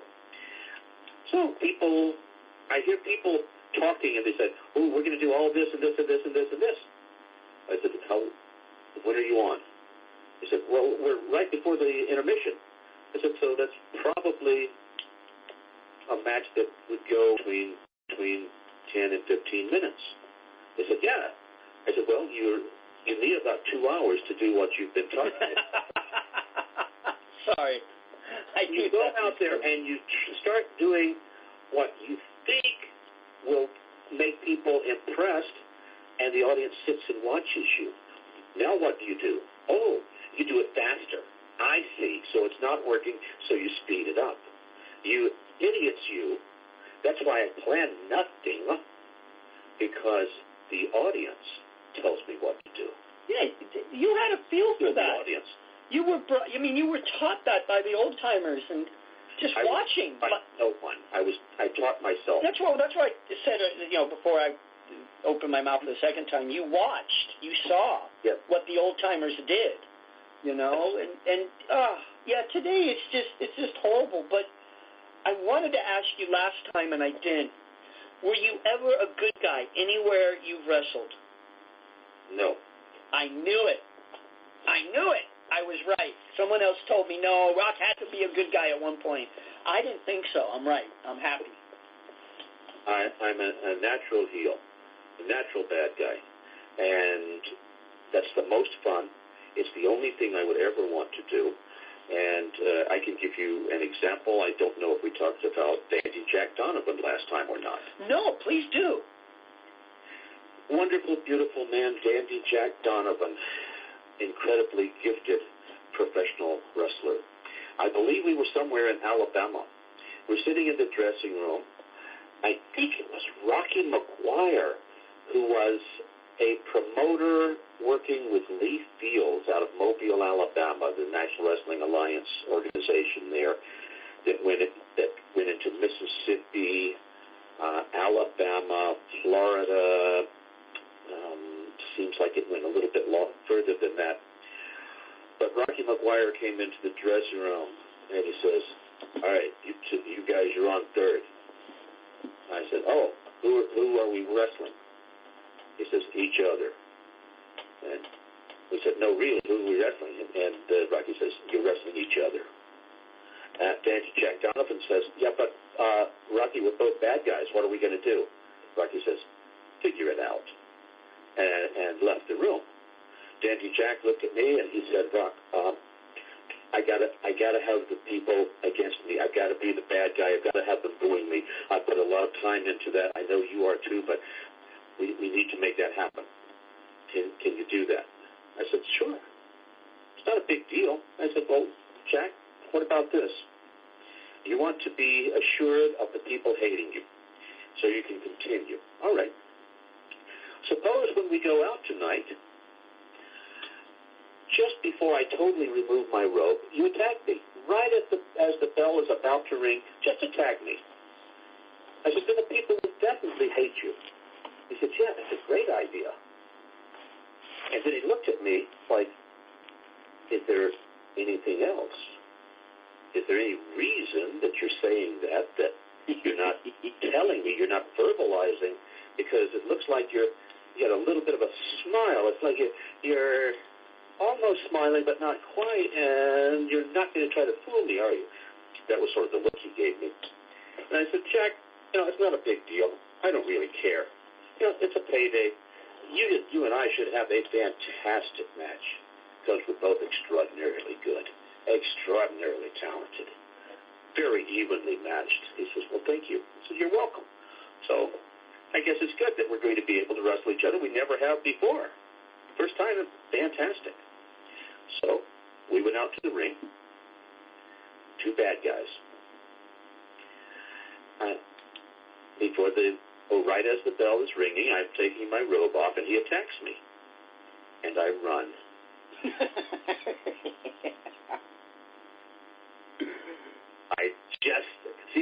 For those of you who do not understand, what do the fans hate more than a bad guy? A bad guy, coward. So brilliant.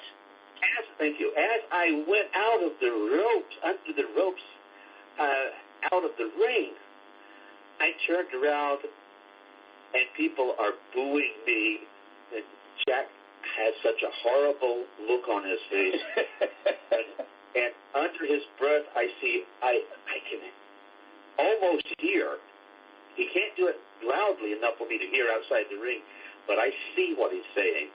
lots of colorful words, some of which I don't think I had ever heard before. So. That's a great story. I love that. You gave him what he wanted and took it right back. I love that. That stuff's not done today either. You remind me, and I don't want to upset you, or maybe I shouldn't say it, but your attitude reminds me a lot of Roddy in the way he did things. Thank you. I'll take that as a compliment. Because Roddy, would whatever was called for, he'd do, just like you, to maintain being a heel. I don't know do you think he enjoyed being a good guy when he, during the turns he did, like in Georgia Championship Wrestling? Do you think he enjoyed it? Because it didn't look like it. I think he enjoyed being the bad guy more. Yeah, I've always thought that. But he was such the ultimate professional, he made it work. And during that time, if I remember right, he no-showed, was with Tommy Rich too much during the week and no-showed, and then Ole let him go during the height of his popularity. I mean, he was wrestling Buzz Sawyer all over, and that was the last you saw of him for a while. Yeah. And those promos you could see on YouTube, it's fantastic. Just amazing. I wonder who coached him on his first promo. I just can't remember. I bet it was somebody like you. I bet it was at the Olympic Auditorium. They wanted me to manage Javaruk, and I said, no way. And they said, but you have to. It's live television. Someone needs to talk for him. I said, I don't think so. I don't think I'm going to sit there at ringside in the corner on the floor in a suit with my back to a hostile audience while I am interfering in a match occasionally. And there are only 2 cops, before, but 2 of them stay up at the snack bar, and the other 2 are totally afraid of the fans, probably with good reason. So I know they're not going to protect me, and my life is worth a whole heck of a lot more than whatever you want to pay me, so no thank you very much. But Roddy, I told him, I said, they just offered me this. And he said, oh, that's fantastic, congratulations. I said, no, I turned them down. He says, Rock, man, wow, I'd do anything for that opportunity. Would you really?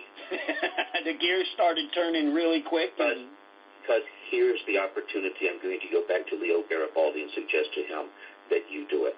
I will not. And Roddy says, no, thank you. No, please, Roddy, don't thank me. You may hate my guts for this. First time you get stabbed, realize I did not encourage you to do this. I understand. So and then, of course, several months later, he was stabbed. Right. I think he was stabbed a couple times. Right. And, anyway, then there's the sombrero story from last time. Oh, right. And you still have that sombrero. You said it's somewhere in storage. I have it. But, we'll end the show because I know you have things to do. Give me a minute. No, I have no life at all. Oh, yes, you do. Come on. I'm the one. Listen, I'm the one with no life. No.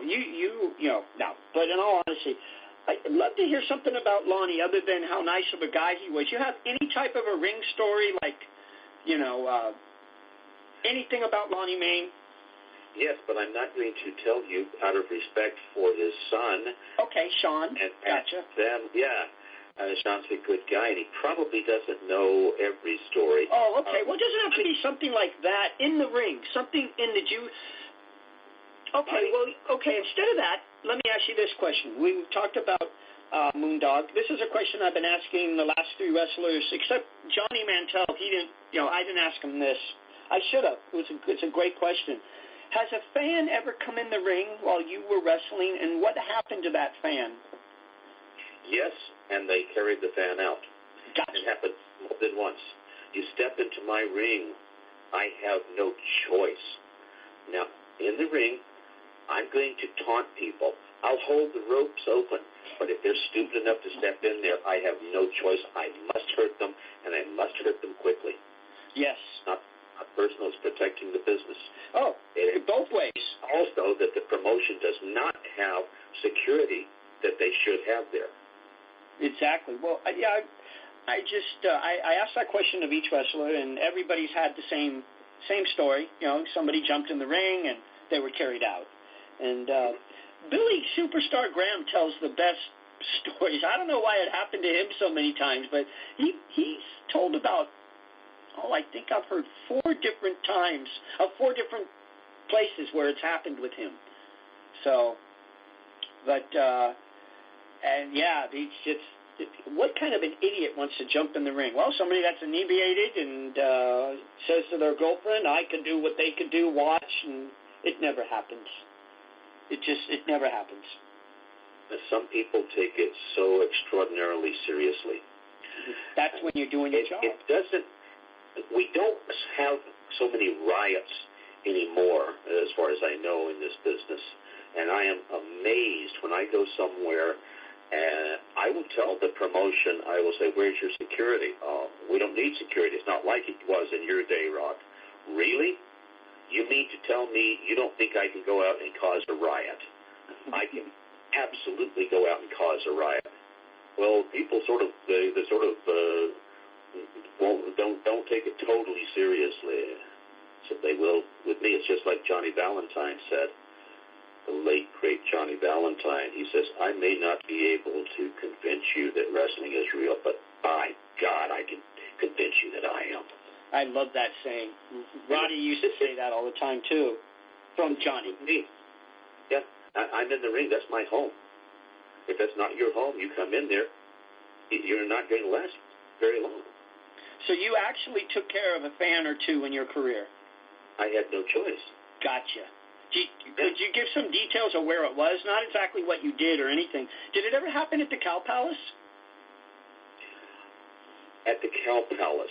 I remember one particular night, and I'm almost positive. I think Pat Patterson was involved.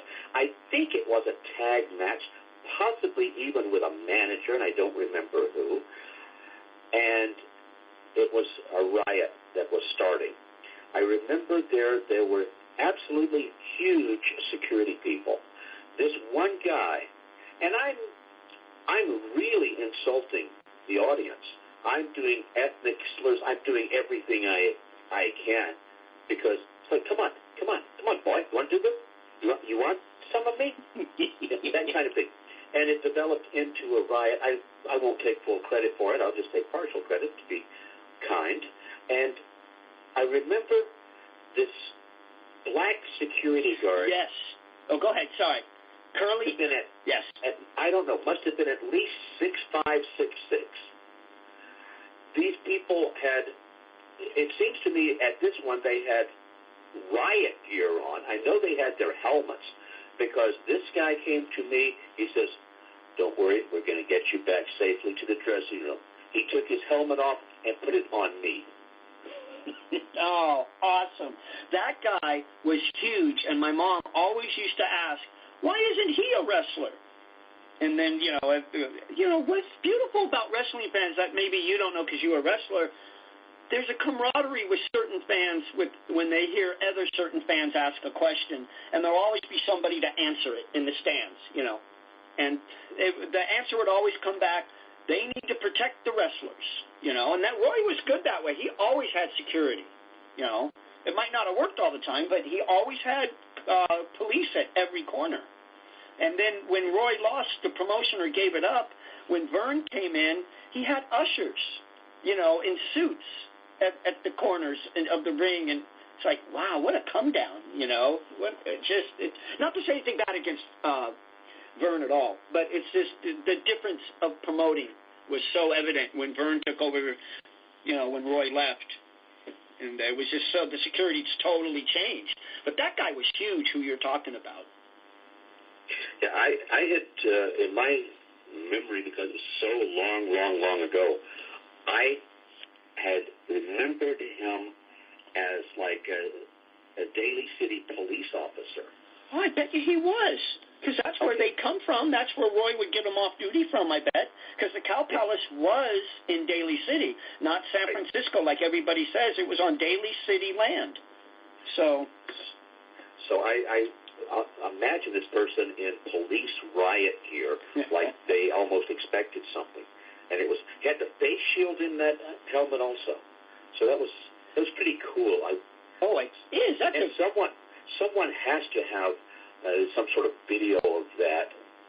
If anybody does, Rock does, or Joe Souza. Joe's been on the show a couple times, and he has. There used to be. Well, Pat Patterson's number one fan. I forget her last name. Was a woman named Dorothy, and she made all of Pat's and Ray's ring jackets. Mm-hmm. And she used to film the matches on a Super 8 camera, and 8 millimeter, excuse me. And before she left California, she gave Joe all those tapes. So he has and there's no sound, but they're just, in color. You might be in a couple of, I'll ask him. He's coming back on the show soon. I'm writing it down as I speak right now to ask about it and see if he has any film of you. And he's broken up the film and made individual CDs of the wrestlers and sent them to you. So I'll see if he could do that. Or I'm sure Joe would. I don't know if you've heard of Joe Souza. Yes. He's a great guy. Very friendly. He may have been the person who sent me the video of myself and Superfly Jimmy Snuka. You know what? He was. He said I'll bet you he was. So I'll ask him if he has any more. But of that security guard. But the other question I wanted to ask, which I should have asked before the crazy fan, could you tell any experiences of having a shoot in the ring where the other guy got mad at you and pulled the shoot on you? Or you got mad? Silent for a moment as I think back.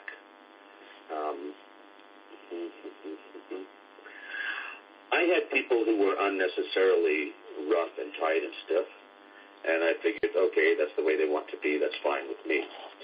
To have a grudge against someone, to want to hurt that person, I don't know that anyone had a grudge against me. And if so, I would suggest they take it out into the parking lot, not into the ring.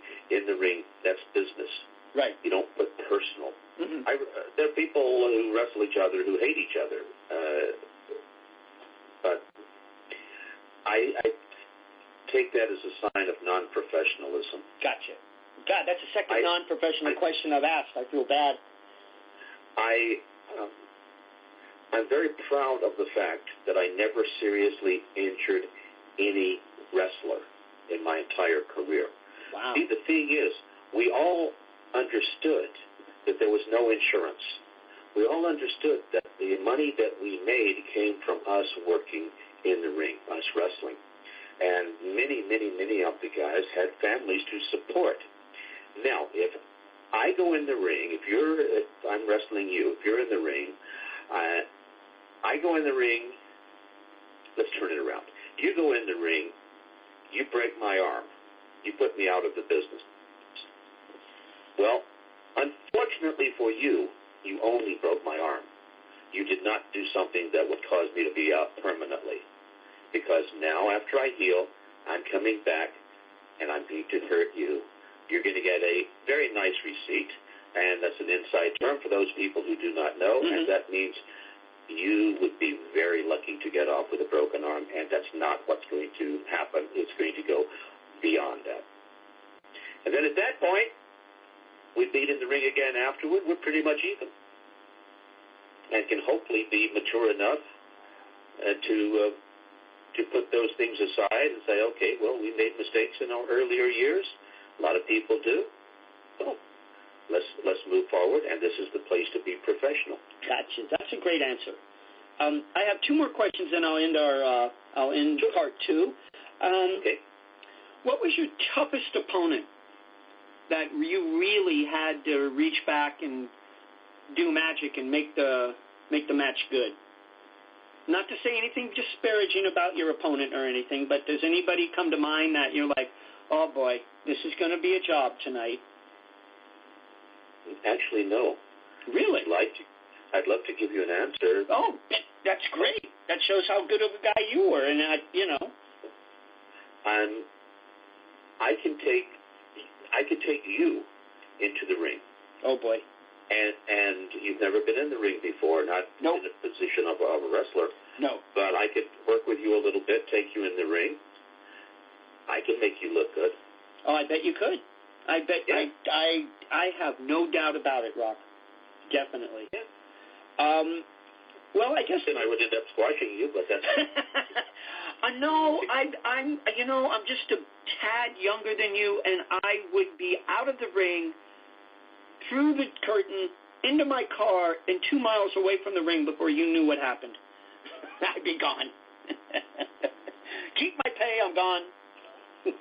Did I tell you last time about taking fans in the ring? No, please do. Give you one, it will sort of tie in. I was wrestling out of the Tampa, Florida area when I started, 20 years of age. The promoter came to me and said, Rock, this one guy, he's bad-mouthing the business, and he's bad-mouthing you. I said, okay. But I thought that was fine.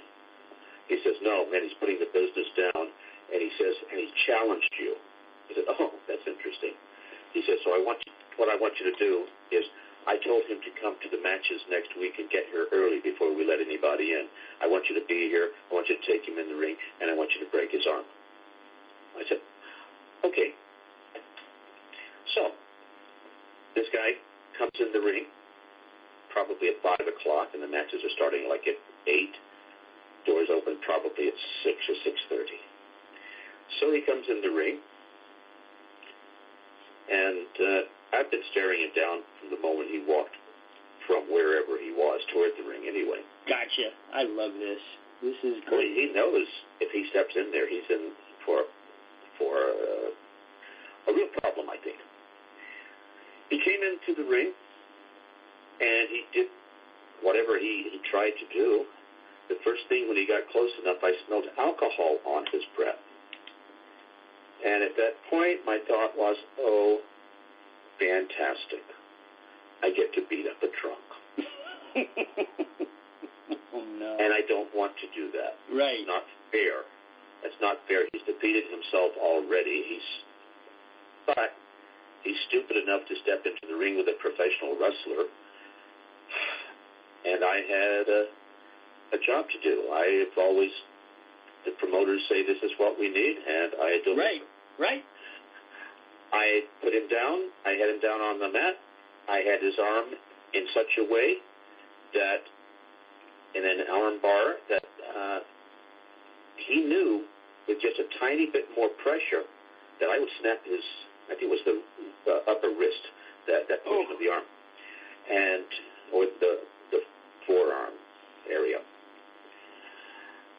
When I did that, I looked him directly in the eye, and I stopped. I didn't snap it, but he knew I could at any second. And he had tears start coming to his eyes, and he said, I'm sorry. And he knew, I think he believed, that even though he was saying he was sorry, that I was going to snap his arm. And I said, get out of here now. And I let him go, and he was out of the building very quickly. Gotcha. The promoter came over, and he says, Rock, saw what you did in the ring. I said, okay. He says, that was very, very good, except I did not see you snap his arm. And I looked at the promoter, and I said, I didn't. It wasn't necessary. I made a total believer out of him. He will be the most respectful person here if he's allowed back in the building. He is a total believer, and I'm not going to break the arm of someone who is intoxicated. It's not a fair fight. Right. So he just looked at me and said, okay. And then he walked away. So I don't have a problem hurting fans. Oh, gotcha. They want to step into the ring with me, that's fine. I have people that say, oh, that's wrestling, that's fixed. Yeah, right. I said, really? That's fake. I said, oh, okay. By the way, you saw the last Sly Stallone movie, right? And they said, you know that's all fake, right? No, it's a movie. I said, well, why didn't you go up to Sly and say you're phony? Why didn't you go up to all these other people and say you're phony? Now, Sly doesn't have many, and all due respect to him, I think he's an incredibly wonderful person, and have a little bit of a history where we used to hang around together and stories I could tell you about Sly. But it's like, why don't you go to Stallone and say, you're a phony. You can't punch me. You're not a real boxer. You're a phony. Yeah. You know, Good luck. You have stunt people. You have stunt people because you can't even do that. Okay. Sly would probably punch them in the face, and that would, and hopefully be done with it. And he would figure it would, whatever he would lose in the lawsuit in court, that was probably worth it for the satisfaction of punching the person out. Right. I think that's true. If someone says to me that wrestling is phony, isn't it? I said, really? I said, okay. Yeah. I can tell you all the injuries that I've had, and you can't see them with your naked eye just looking in my face. But I don't know. You know, let's just shake hands for 4 moments, and I can show. I can. Right. Well, that's what Gene does. That's what Gene LaBelle does when people ask him. So they shake hands, and I God. a little thing where I just take with my forefinger and the thumb. I just put a little pressure on their thumb backward, and they say, "Oh, ow." I said, "Oh, come on, don't quit being phony. I'm just holding you with 2 fingers. That can't possibly hurt. You're a phony. You're faking it." And then I'll continue, and I'll take the hand with both hands. And there's a pressure point on the back of the hand where my thumb goes.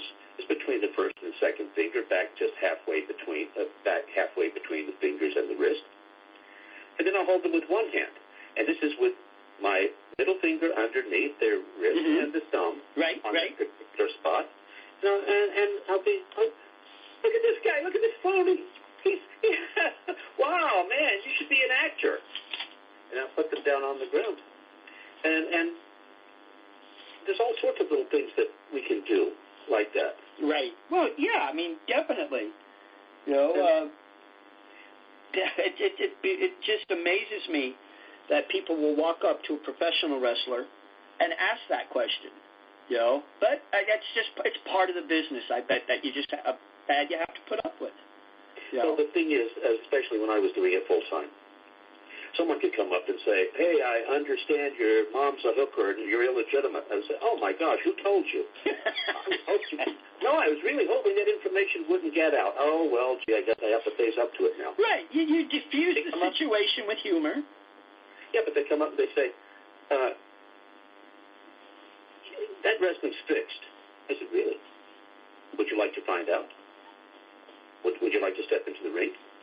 You sign a waiver, you get a doctor's note that you're physically okay to go in there. I hope, and I sincerely suggest that you get some insurance ahead of time, because you'll walk in, but you won't walk out."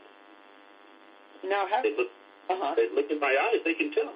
If I say that to you, see, I don't pretend.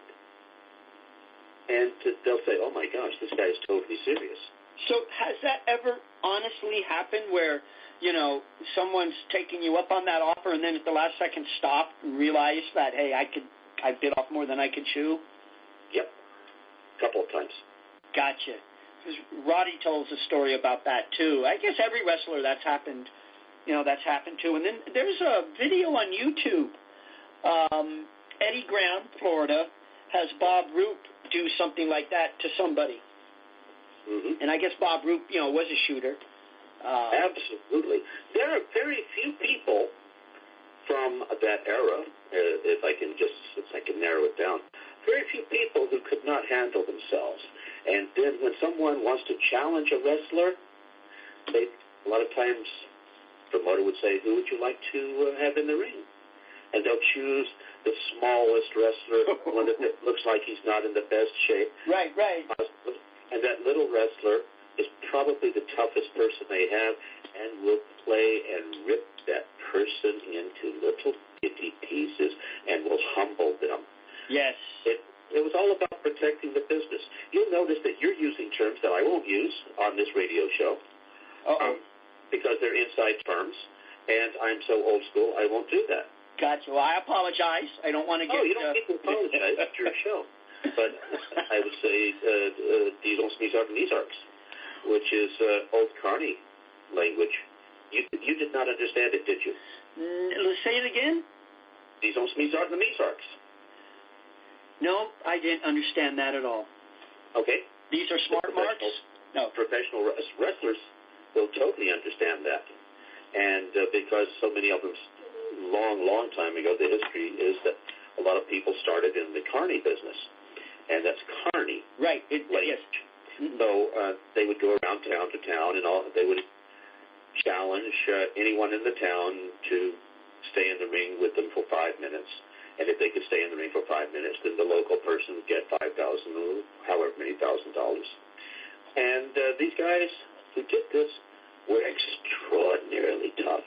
And I had not heard of them paying off. I heard of one paying off one time. And it's a strange circumstance. And we can tell you that story if you want. But then they went from there to the professional wrestling ring, pretty much the way that it has evolved right now, the four-sided ring. Yeah, and then there's people who say, oh, the ring, that's sort of like a trampoline, right? Wrong. Or the ring. Wrong. It's hard. I've been in a ring once, just, short story, anyway, never mind. I jumped in the ring, not with any wrestlers, but before a show once at an independent show, they were letting fans just see what the ring was like, and it is not soft. There's not a lot of give. All you have to do is stand on the side of the ring, put your hand through, make a fist, hit the mat, and see if your hand doesn't hurt for a while after that. Oh, Dan, it's just amazing how you guys land on your back night after night after night after night. And then some promoters put microphones under the ring, which I loved as a kid. When I think I saw that, did I see that at Roy or did I see it in San Jose? I think in San Jose they might have done that, but Joe Sousa would know, or Rock Rims would know. But I don't think the Cow Palace had a microphone under the ring, although I may be wrong. But I remember it somewhere. It may have been. I never knew that it was. It was never obvious to me. I never did anything in the ring where it sounded like it was going out over any kind of a speaker system. Gotcha. It might have been it's somewhere I remember as a kid hearing that because it was obvious, Oh, okay. I'm not saying that some promoter did not do that. It's just that I have not experienced it or I was unaware if it was going on. Well, let me ask you one last question here, if you don't mind. Let me make a statement first. Oh, please. Okay. Rock. It's your show. When you come on DERFCAST, it's Rockcast. So go ahead. If I were, and I'm going to say you. I love this. So it can be personal, but it's actually the plural you. Gotcha. If I were to take you into the ring, I would show you how to body slam me.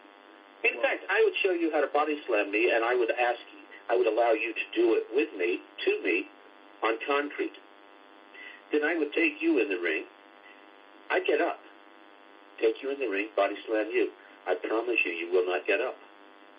Oh, I believe you. Yeah. And are you kidding me? No, but see, that's the way it is with people who think they understand what the business is. Now, this is not, I'm not talking about you, I'm talking in general terms. Oh, my God, yes. I totally understand what you're saying. Yeah, if you did not have respect for the business, we would not be talking. People now think that they understand these smart marks. Yeah, I laugh at them. When I meet one, because when I go to the matches, and I admit I still go to live matches under the WWE banner occasionally, and I meet a smart mark, I laugh. I laugh at them under my breath, and I'm always nice. I never, ever am mean. I'm a nice guy. But I'm agreeing with what you're saying. Go ahead. I'm sorry. I got on a roll. No, here's a reality. The so-called smart marks or smarks, they're not smart at all. They think they know what's going on. It is not possible to know the professional wrestling business unless you experience it. And I would say to anyone out there, if you have never been in a professional wrestling ring in front of thousands of people, being paid, live audience, numerous times, then you have no idea what it is. Exactly. Well, I think it's like this. Well, let me tell you. I can tell you what I think it's like to be a professional soccer player, but I hope you don't listen to a word I say because I've never played professional soccer. Yes. If I said, but I'm a huge fan, a huge soccer fan. Well, now if I tell you how professional soccer is, still don't pay any attention because I never played professional soccer. Now, if I were a huge fan, I could tell you what it's like to be a huge fan, and that's all. I was on an aircraft from Melbourne, Australia to Los Angeles, and we had a stopover in New Zealand. Two big guys got on the aircraft, and there's several seats in front of me, and they don't want to sit down. They seem restless as we're doing the rest of this 12, 14, I guess the 14 or 15 hours more from that second leg of the journey back to Los Angeles. And they're sort of standing in front of me, and one has his knee in the seat, and they're talking, but they're talking loudly. Wow, isn't this interesting? Therefore, I perceive them to be insecure people. Because you and I can talk at this volume.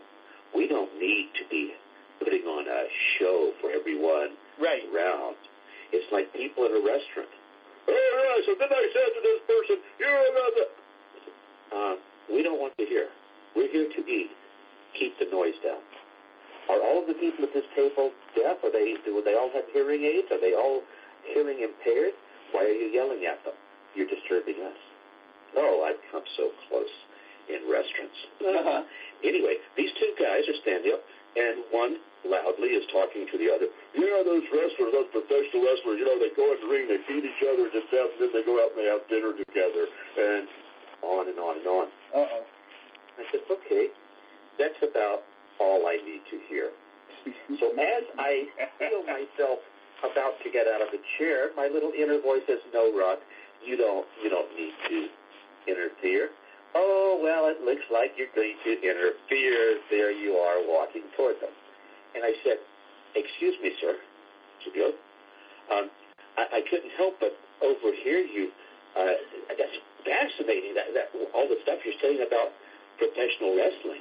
Oh. I said, do you mind if I ask you a question? He said, oh, sure.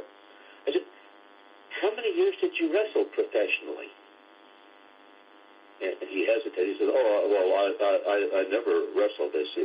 I said, oh, my apologies.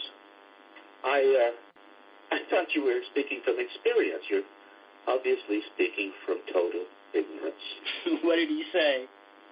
He shut up. He didn't say anything. Now, he knew looking at you, you were a professional wrestler. It's a look and a stare from my eyes to his. Damn. I'll tell you, I do something occasionally when I'm teaching wrestling and we've got an audience, and I'm letting the people know that their face tells a story. Definitely. And I have, for example, I was teaching a class for Rick Drayson in Van Nuys, California. Mm-hmm. And Rick's lady friend, I don't know exactly the relationship, but I know it's a very close relationship. It was the first time I had met her, and I'm teaching this class, and she came and sat down. And she's looking at me, and I just stopped, and I stared back at her. And I kept staring. And she says, you're scaring me. I said, thank you. Now, I was in, can we say this? I think I'll say it, yes. Up in the Pacific Northwest, maybe 6, 8, 10 months ago. And I'm helping one of the top guys do a promo because he's not very good. And a particular WWE very recognizable worldwide person came by. I'm deliberately not saying names because I don't want people to be able to figure out who I'm talking about. No, you don't have to. Yeah, I know, but I'm explaining to the people who are listening. I know you understand. Mm-hmm. Thank you. So this particular WWE former superstar who's internationally known. He walked by while I was watching this guy do the promo and sort of shaking my head and rolling my eyes. And he says, Rock, is he scaring you? I said, no. He says, aha. I said, oh, that was brilliant. He wasn't scared of me, and he should have been. So I told him, and this is a big monster, 6'2", 6'3", amazingly muscular, and looks sort of like Thor, that kind of a thing. Gotcha, yeah. Got that kind of shape with the hammer. You can picture him with the hammer in his hands. Anyhow, I said, do we have enough time that I can show you? I was looking at the other people who were on a time deadline. And I said, okay, here's what we want. And I started cutting the promo on him. And I'm just staring at him, and he's starting to back up. And he says, Rock, you're scaring me. I said, yes, I'm scaring you because I have this coming out of me, and I believe it inside, so therefore you have to believe it. And that's missing. That's what we want from you.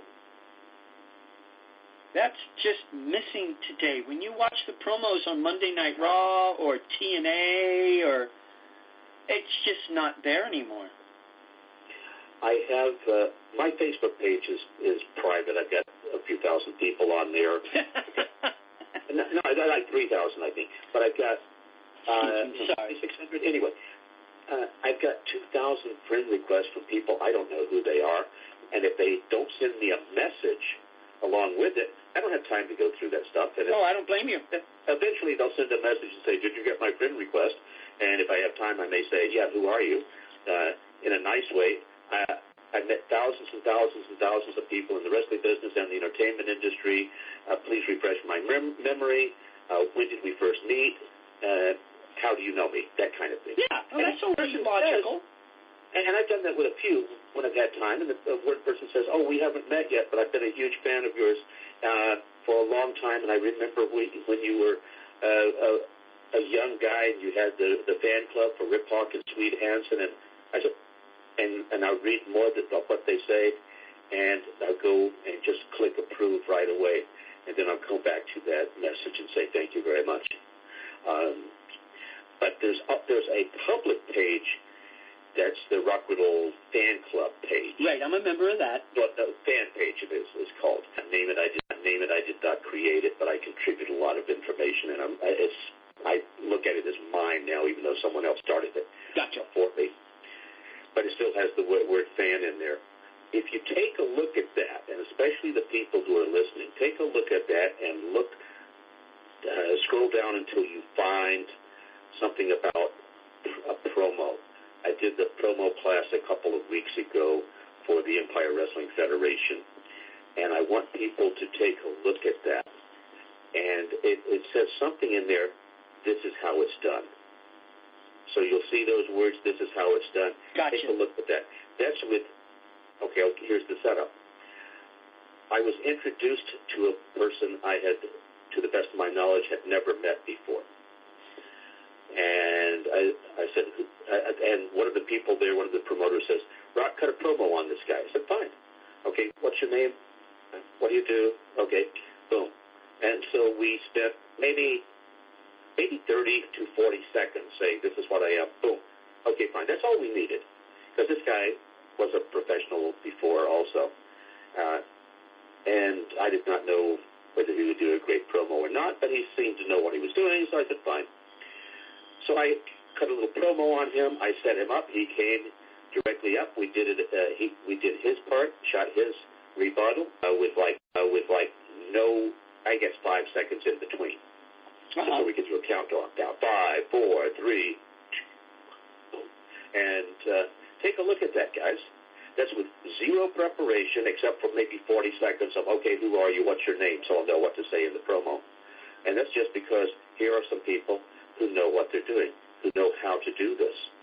And I'm very happy. I've been working with some of the guys who were absolutely clueless, who are now doing consistently or semi-consistently nice promos, good promos. Well, I'm not surprised. I mean, a promo, if you ask me, Rock Fred, what do you think a promo should do? Put butts in seats and money in promoters' pockets. That's it, absolutely. That's it. Make the promoter rich, you make yourself rich also. You cannot do it one way without the other happening. I mean, the two best promo guys I remember seeing you. You were great, but I didn't get to see you as much as I could have because I didn't get the LaBelle promotion here in San Francisco. So you didn't do too many promos with Hank Renner when I started watching. You were on a lot before I caught wind of big-time wrestling when I was 9 years old here. But the two I remember the best, because I saw them a lot, are Roddy and Dusty, period, with Roddy being better. And I catch a lot of crap from people, Dusty was the best. I go, no, he wasn't. He shucked and jived and did what he did, but he was great. Roddy was that much better. And it's just, I don't want to cast any disparaging thoughts about either man, but Roddy was great. He put butts in seats. He made me want to jump into a plane and go to Atlanta, to the Omni, and see him wrestle. And as a matter of fact, Rock, I actually said to my roommate, hey, if I ever win the lottery, I'm going to go to the Omni just because of that promo, and it would be Roddy against Bob Armstrong. Those promos he did were brilliant, and that's what promos should be. They would make you want to go to the arena. When I cut this one, I think it was week before last, the one that's on the fan page, Rock Riddle, ROCKRIDDLE fan, Facebook fan page. When I cut that one, afterward, I'm looking at the other guys because the fellow I cut it on, the fellow who did it with me, he did a really amazing job. Afterward, I looked at them, and their eyebrows are raised. They're sort of looking around, and I said, okay, do you want to go see that match? Everybody says, absolutely. People who see it now, they think, oh, my gosh, is there really a match Thursday night, and when is it, and can I come shoot it, etc.? And after we finished, I said, yeah, I want to make that match happen. It got to the point it interested me enough that, yes, I would go to see this. And you're absolutely correct. The purpose of the promos is to put people in the seats, is to fill the building, to overflow the building, to set an all-time record high again, and then the time after it, do it again and do it again, make everybody money. Exactly. And when you watch WWE, what's gone, and nothing, this is going to be one of the first good things I say about WWE, they're not geared to the individual markets anymore. They're geared to the paper networks and the network. So you don't have, the wrestlers coming on and say, January 26th at the Cow Palace, I'm going to make sure Rock Riddle tastes defeat, You'll never hear that again because it's all for the pay-per-view and all for the network, which is okay. I understand that. If you want to see promos like that, that's where you start paying attention to the independent circuit, and I just miss that, I miss those days of old school and that, and I've been watching a little bit of the independent network, promotions, and Joe Souza has his own that he promotes. Well, not his own, he's with somebody else up in Wairika, California, which I'm sure you're familiar with. Yes, I wrestled there before, I believe I wrestled for Roy Shire up there. Yeah, and then also for Joe Souza's promotion, too, that he has. He's running one right now as we speak. I think it's, I feel embarrassed. I don't have it written down here, but I should. But, yeah, it's definitely lacking today, promos like you're teaching. And I would highly recommend people to go to your Facebook Rock Riddle fan page and listen to that. This is how it's done, because how it should be, Yeah. And I started doing promos when I first started becoming interested in professional wrestling when I'm 14 and 15. And I just go into the bathroom, look in the bathroom mirror, and grab a brush or a microphone, and I'd start cutting promos based on what have seen other people do. And I had the great fortune of watching the best in the world absolute best in the world, from the man who changed my life, Rip Hawk, who introduced me to this crazy business, to so many other major stars. And I think it was maybe 16 when I had the realization, as I'm doing promos in the mirror for myself, I said, I'm doing these better than the people I see on television. I bet you were. That's great. That's how you taught yourself, though. You were self-taught, but then you also picked up things from the old-timers when you started. But, yeah, you taught yourself to do promos, and you're one of a kind, Rock, and I'm just not saying that. I mean, it's not too many like you. Matter of fact, nobody, as far as I'm concerned, in wrestling. And you haven't changed. And that's why I asked you if you've ever been a good guy earlier in the show. You stayed the same. And it's still refreshing, Let me end the show with... Don't fix it. Oh, yeah, if it's not broken, don't fix it, Let me ask you this. In all the times that you won belts, won championships or titles, as they're called, did you ever get to keep any of them? Do you have any on your wall at home or actual belts? I have one, and I cannot talk about it. I'm not going to talk about it, but I have one on my wall in my office. And when people come in and see that, it's really interesting. I will take it off the wall, and they are amazed to see how heavy it is. I was at a red carpet event, maybe a year and a half or so ago, in Hollywood, and one of the publicists who had put this red carpet together for the production company was a wrestling fan, and we had talked about wrestling. We had emailed back and forth a little bit, and he told me on the phone, he says, yeah, I'm so into this, I even purchased one of those championship belt replicas. I said, oh, well, I may have a surprise for you. So when I went down there, I had the belt in my little suitcase, in my wrestling bag, as we call it, and I told him, and I don't recall his name off the top of my head right now. If I see it, I'll go through my computer and I'll say, of course, I should have said it. But he's a major publicist, as am I. Gotcha. But I told him, I said, you need to be on the red carpet. He said, no, it's not my place. I said, no, but you need to be on the red carpet with me. He said, well, I'm the publicist, and you need to be holding a real championship belt.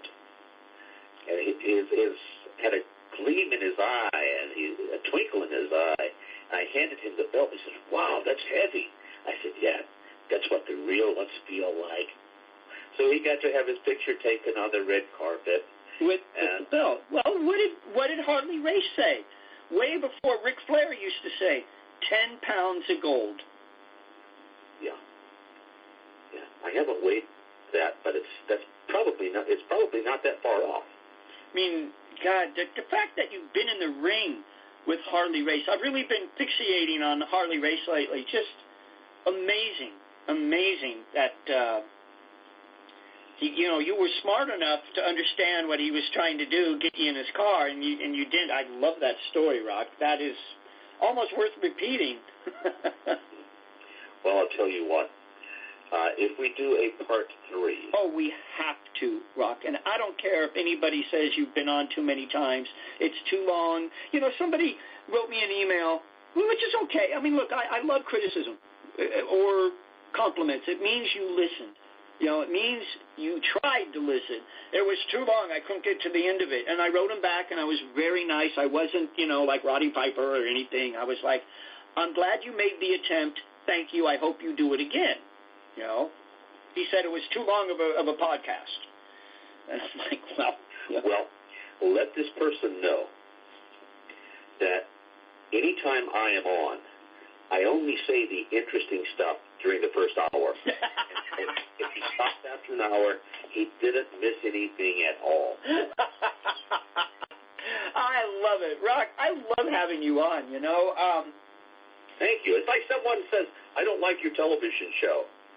Gee, is there no off button on your television? Don't you have a remote control? Right. Can't you change the channel, Yeah. You don't like it? Change the channel.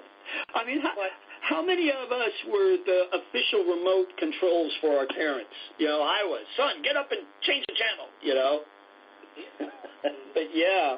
Well, Ross, thank you so much. I should end the show, I guess, unless, Yeah, but a final point. Sure. If someone doesn't like the way you're doing it, great, tell them, start your own podcast. And show me show me how to do it, because I don't know how to do my show any better. When I get a guest on who has so much to share, I'm real hesitant to cut him off. But why don't you do your own podcast?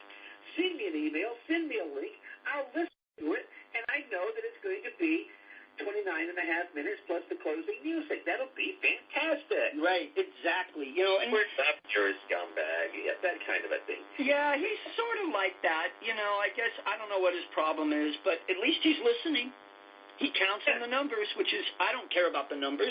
I do this out of enjoyment, and I dig having my own podcast, but I don't broadcast it to everybody on the street. Hey, I'm Fred Lazarus. Listen to my podcast. I've told very few people. As a matter of fact, Rock, I think I've probably told under 15 people I have a podcast, literally, in conversation, So I do this out of enjoyment, and I so enjoy having you on. I mean, amazing. And I haven't even, I really wanted to compliment you.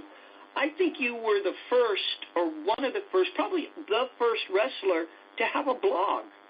You had, a weekly blog that you did.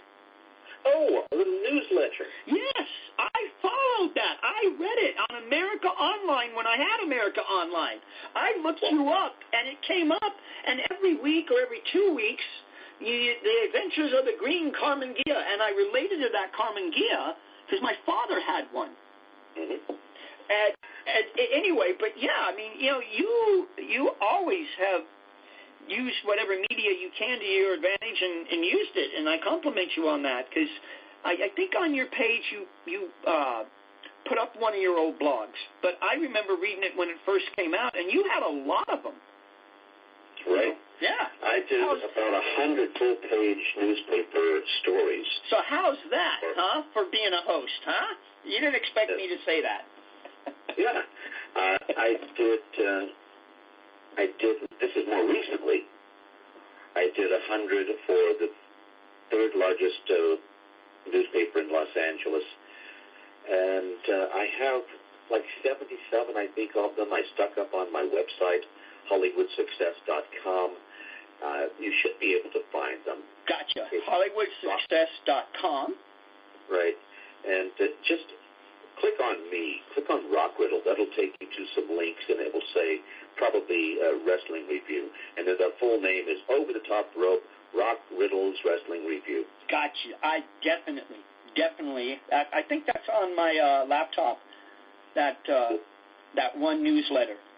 I mean, I must have about 300 things on history or whatever where I could look up. But definitely, I have read that. And I love it how you say, we got into the green machine, or whatever you had a nickname for. I don't remember exactly, but we took off. I always related to that. And but, Rock, thank you for being on the show. I so appreciate it. This show will drop on, it's Saturday, because I just did a show on Tuesday, and it dropped last night, so that's a little bit too close. But I will send you the link, as usual. And thank you so much. From the bottom of my heart, I enjoy talking to you. I stopped the show, and I feel 20 years younger. I got the biggest compliment I could give you, because so many memories of you. Like I tell Alan Bolte, who's on every once in a while, his memory with me is him coming to the ring, the lights coming on, and the lights going out in the Cow Palace, the ring lights coming on, him coming to the ring, which meant excitement.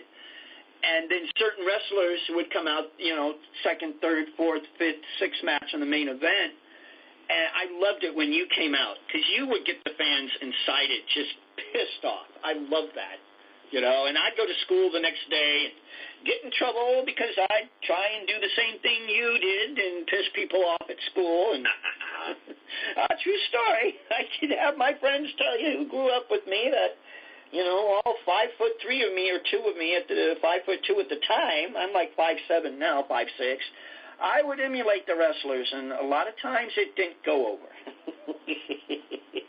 Loved it back then, and I'd love to have you back on for part 3 of DERFCAST. So you're more than welcome. The Rock Riddle Show, starring Rock Riddle. And this week's Rock special guest is Rock Riddle. He will interview himself. So, Rock, how did you ever get to be so extraordinarily handsome? You must have been a gorgeous baby. Well, no, Rock, but etc. Yeah, we'll do that. Hey, nice talking with you. Great, and Rock. I'll shoot you a message after the show and on Facebook real quick. Thank you. And God bless you, and be careful out there in all your travels. And give my legions and hundreds, not like the other Rock, millions and millions. No, it's only tens and tens. No, it's hundreds and hundreds of people where they can get a hold of you again, real quick. HollywoodSuccess.com. Gotcha. Or put my name into Facebook, and you'll find the fan page. And gotcha. None of us can hide anymore. Yeah. No such thing as privacy, so you'll find me. Gotcha. Well, Rock, thank you again, and we'll be in touch. And like I said, the show will be out on Saturday, so and I'll send you a quick message after the show. I wanted to ask you something, but all right. Thank you so much. All right. Have a good night. Thank you, Rock Riddle. Thank you. Bye. That's been Rock Riddle on DERFCAST number 37. A long show, but I love Rock. And if you've listened to the end of the show, I thank you. Dead silence just to see if you're still listening. This has been DERFCAST 37 from the studios of DERFCAST Studios in the inner sunset of San Francisco. I want to thank my security guard, Max the cat, who's now sleeping on the end of the bed. And Pipes, the rowdy cat, my engineer, who's made this all possible.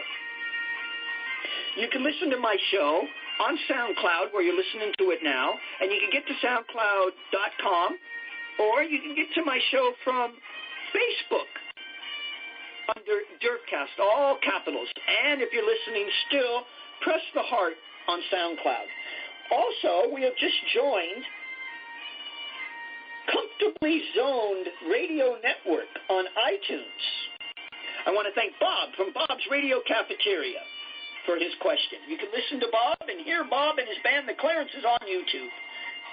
God bless everybody out there, and remember, stand up to bullies. It's that easy. Been DERFCAST number 37.